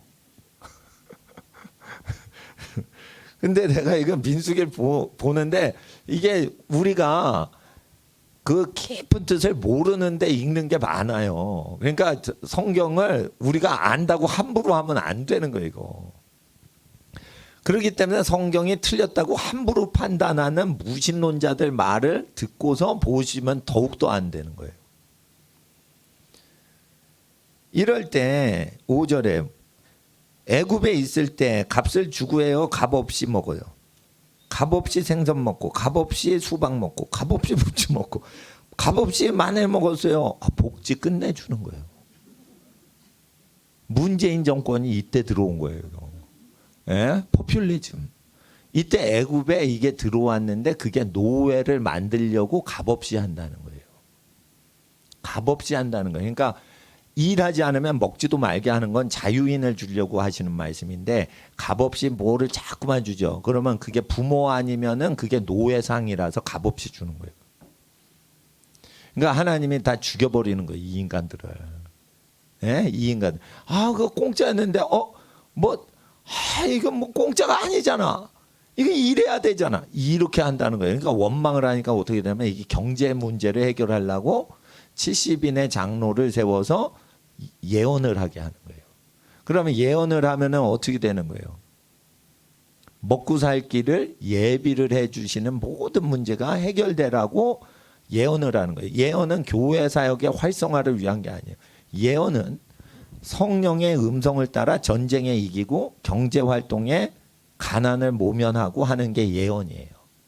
그러니까 하나님 음성을 잘 다루려면은 예언을 해야 되는데 예언을 하려면 고린도전서 1장부터 13장까지를 완성해야 14장의 예언장으로 들어가는 거예요. 그런데 13장 가지도 못하잖아. 여러분 아시겠어요? 제가 베이징 올림픽 하는 2008년도까지 제가 성령 사역 본격적으로 했습니다. 내가 그래도 이 국내에서 비행기 타고 외국으로 비행기 타고 다니면서 신유사역 간 사람이에요. 그런데요, 이거 대접이 짭짤합니다, 이거. 은사사역하면요, 대접이 일반 목사님 대접이랑 달라요. 부흥사한테 하는 거는. 달라요. 엄청 잘해줘요. 예. 그리고 기적이 일어났을 때 마이크 떼고 이렇게 간증하게 하면은, 이야, 이게 뭐 다음에 또 오라고 그러면서 막 그러면서, 아이고, 우리 교회 사람이 오라고 해도 안 오는데, 그런데 가지고 뭐 이적이 일어나면 아이고 뭐 교회 다닐 것도 아니고 그러면서 그러는데 그런 상황이요. 고린도전서 13장, 12장, 14장을 다 어기면서 사역하는 거예요. 그러니까 성령 사역한다는 그 부흥에 있죠. 이게 고린도전서 12장, 13장, 14장을 다 어겨요, 다. 내가 경험해 봤잖아. 다 어기게 돼 있다고. 그래서요, 예수님께서 그 표적과 기사를 행하는 사람들 사도를 보내실 때 거저 받았으니 거저 주어라 이런 거예요. 그러니까 하나님 앞에서 우리가 헌금을 거둘라면 가난한 사람을 위해 복음 증거하려고 인생을 바친 사람들이나 그거 하는 거지. 그 헌금을 아무나 걷는 것도 그 위험스러운 겁니다. 헌금을 거둘라면 내는 사람들이 얼마나 슬픔과 고통을 당하면서 하나님께 자식을 키우면서 열심히 사는 걸 알기 때문에 가난한 사람들을 위해 복음을 증거하는 사람들이 그걸 하는 거죠.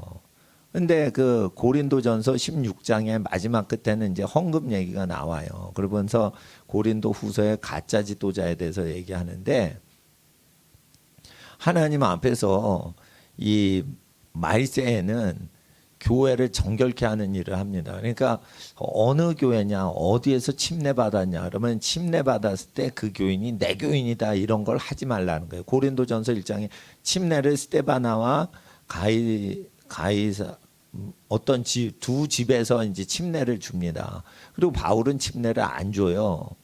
그럼 왜냐하면 복음을 증거해서 믿게만 하는 일을 하고 믿는 사람 많이 있어서 어느 집에서 가정 예배 드리든지 그 집으로 가게 도와드리느라고 복음 증거하지, 복음 증거해서 이 사람에게서 내가 헌금에 도움을 받으려고 복음 증거하지 않는 모습이 나와요. 그러니까 복음 증거하거나 침례 받을 때 침례와 회심의 사건이 후원금하고 직결이 안 되게끔 사역을 해요, 바울이. 그런데 회개를 시켜서 교회 등록하면 헌금 100% 그 교회만 내라고 그러죠. 그럴 때 그 교회에 헌금 운영하는 사람이 가난한 자에게 복음을 증거하고 값없이 복음 증거하냐는 거예요. 또는 집사님들이 가난한 자를 위해 살고 있냐는 거예요. 그렇지 않아요, 다. 그러니까 이게 교회가 자본주의화 되거나 유럽식으로 변질된 거예요. 그렇게 된 겁니다. 그리고 민수기 11장을 보시면, 그래서 이제 70인의 장로가 16절부터 나오죠. 그리고 17절에 여호와의 신이 강림하여 모세에게 있는 백성의 짐을 혼자 지지 않게 하고, 이게 뭐냐면 18절에 고기 주어서 누가 우리한테 고기 줘서 먹게 하냐, 잘 먹고 잘 사냐, 이 문제예요. 그러니까 잘 먹고 잘 사는 거는 각 혈족마다 70인의 장로가 예언을 해서, 그 70인의 장로는 누구냐면 생존하는 그 백성들 몇십만 명이 전부 그 장로들 자손들이에요. 그러니까 각 집안의 조상들, 생존자 중에 제일 최상위 생존자가 다스리라는 거예요. 성령 받아서. 종교 지도자가 먹고 사는 것을 짐을 지지 말라는 거예요. 이해가 되시겠어요? 그러니까 여러분이 최씨 집안이면 먹고 사는 걸 최씨 집안 장로가 다스리라는 거예요. 최씨 집안이 교회를 다스리는 게 아니고, 교회는 레위 지파, 예배 인생을 다 건 사람들이 하란 말이에요. 예배는. 장로가 교회를 운영하는 게 아니고, 장로는 각 집안을 다스리는 거예요. 교회를 다스리는 건 예배 헌신한 자들, 성직자들이 예배를 운영하는 거지, 장로들이 예배를 운영하는 게 아니라니까. 장로는 다스리는데 인간들을 다스리는 거예요. 여기 보시면 민수기에 1장부터 보면, 그러니까 요즘 장로직은 쉽게 말해서 원래대로 회복이 되려면 장로가 되면 어떻게 돼요?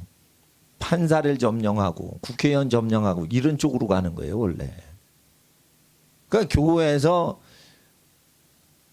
교회 그 부활절 행사 어떻게 할까요? 이런 거 갖고 그 장로하는 게 아니에요.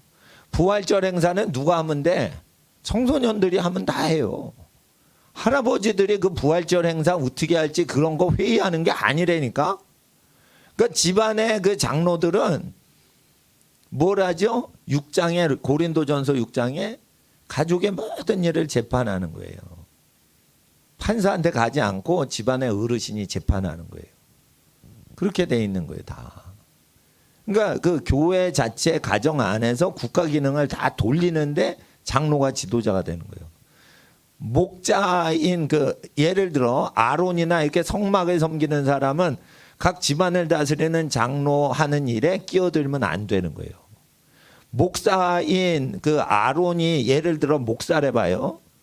그러면 각 집안에 아셀 지파, 르벤 지파에 끼어들어 안 끼어들어? 안 끼어들은 거예요. 못 끼어들은 거예요. 그래서 그렇게 하는 겁니다. 그런데 그래서 장로한테 예언이 오는 거예요. 자, 이제 어디를 보시면 돼요? 디모데 전서 4장 14절. 디모데 전서 4장 14절. 장로회에서 예언으로 말미암아 받은 은사를 조심 없이 사용하지 마라. 조심 없이 말며 이렇게 돼 있어요. 그러니까 장로가 되는 것은 어떻게 되냐? 고린도전서 1장부터 14장까지를 다 지키면서 늙어가는 거예요. 그러면은 늙어갈수록 어떻게 돼요? 고린도전서 1장부터 14장 15장까지 다 지키죠. 그럼 늙어갈수록 어떻게 돼요? 하나님하고 더 친해져요. 그럼 늙어갈수록 직관적인 지혜가 머리 똑똑한 사람보다 탁월하죠. 그러니까 하버드 나왔다 하지만은 이준석이가 저 시세 판단을 못하는 거지. 어떻게 이러면 어벙한지 몰라 저렇게. 예? 정제라. 그러니까 이 노인의 지혜를 못 따라간다니까요. 하버드 나온 애들이 노인 지혜 못 따라가요. 딱 보면 끝을 봐야 되는데 딱 보면은 그 프로세스밖에 못 보는 거예요, 그냥. 4장 14절에 한번 읽어봐 주세요. 디모데전서 4장 14절 시작.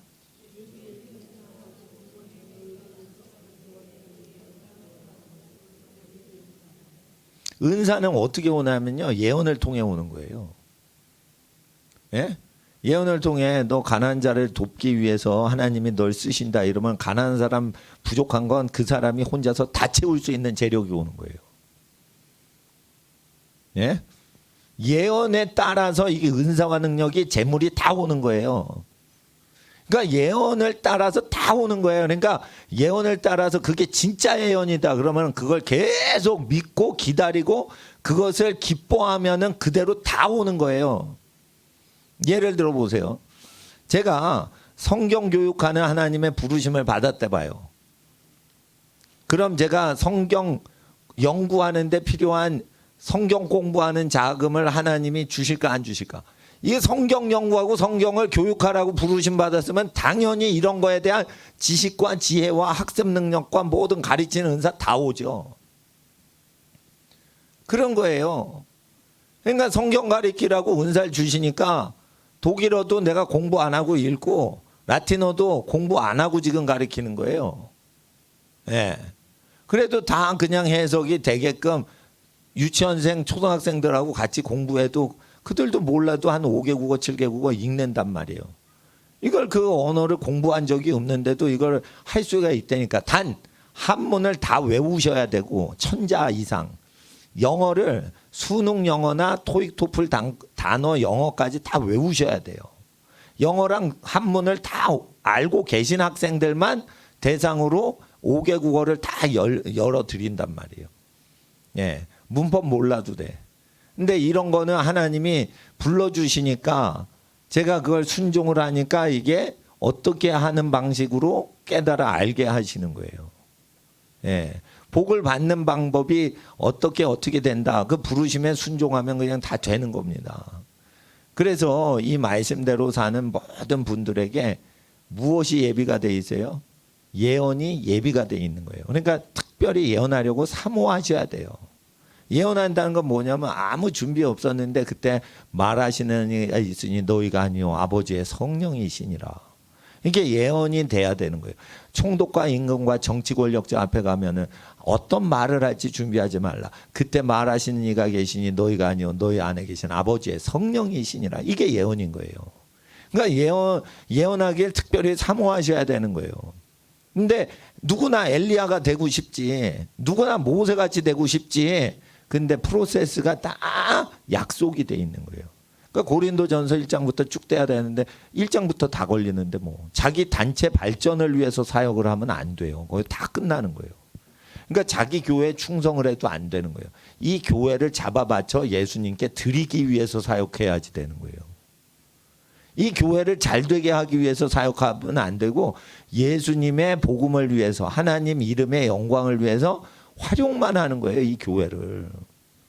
그러니까 전도하실 때 교회나 어떤 이런 인간적인 걸 얘기하지 마시고 제 얘기도 그렇게 하지 마시고 일단은 다른 교회 다른 목사님 목회하는 교회 가셔도 잘 적응하시도록 하나님 아버지의 마음과 예수 그리스도의 분부하신 모든 내용과 신약 성경에 얘기하시는 내용들을 알려주세요.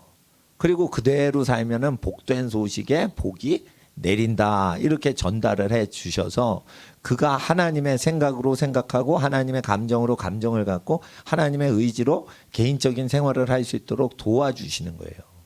그러다가 하나님께 예배하고 싶은데 예배당을 가고 싶다. 그러면 예배의 스타일이 교회마다 다르기 때문에 좋은 예배를 드리는 교회들의 스타일이 그 사람이 맞으면 거기 다니게 하는데, 그거는 예배당에 가서 찬양과 기도를 해봐야지 그 교회 좋아할지 싫어할지가 나와 있는 거예요. 그러니까 그거는 그 서울의 어느 교회, 부산의 어느 교회 가서 예배 찬양 드려봐야지 그 교회 다닐지 아닐지가 결정되는 거예요.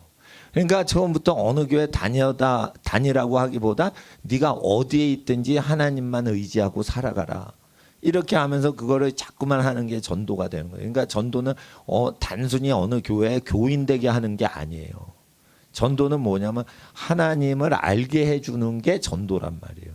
근데 여러분이 하나님을 알면 충분히 전도하실 수가 있어요. 여러분, 제가 그래서 여기는 예배와 훈련을 위해서만 출근을 하는 거고, 전도를 하거나 뭐 하면은 저기 서울역에 있는 그 센터 가가지고 하는 것은 이 전도를 위해서 하는 거예요. 근데 뭐 못 갈 때도 있고 그러는데, 하나님 앞에서 오늘 귀가하시는 여러분 가정에 하나님의 은혜와 축복이 넘치실 겁니다. 예언하기에 사모하시는 하나님의 은혜가 함께 하실 겁니다. 기도하겠습니다.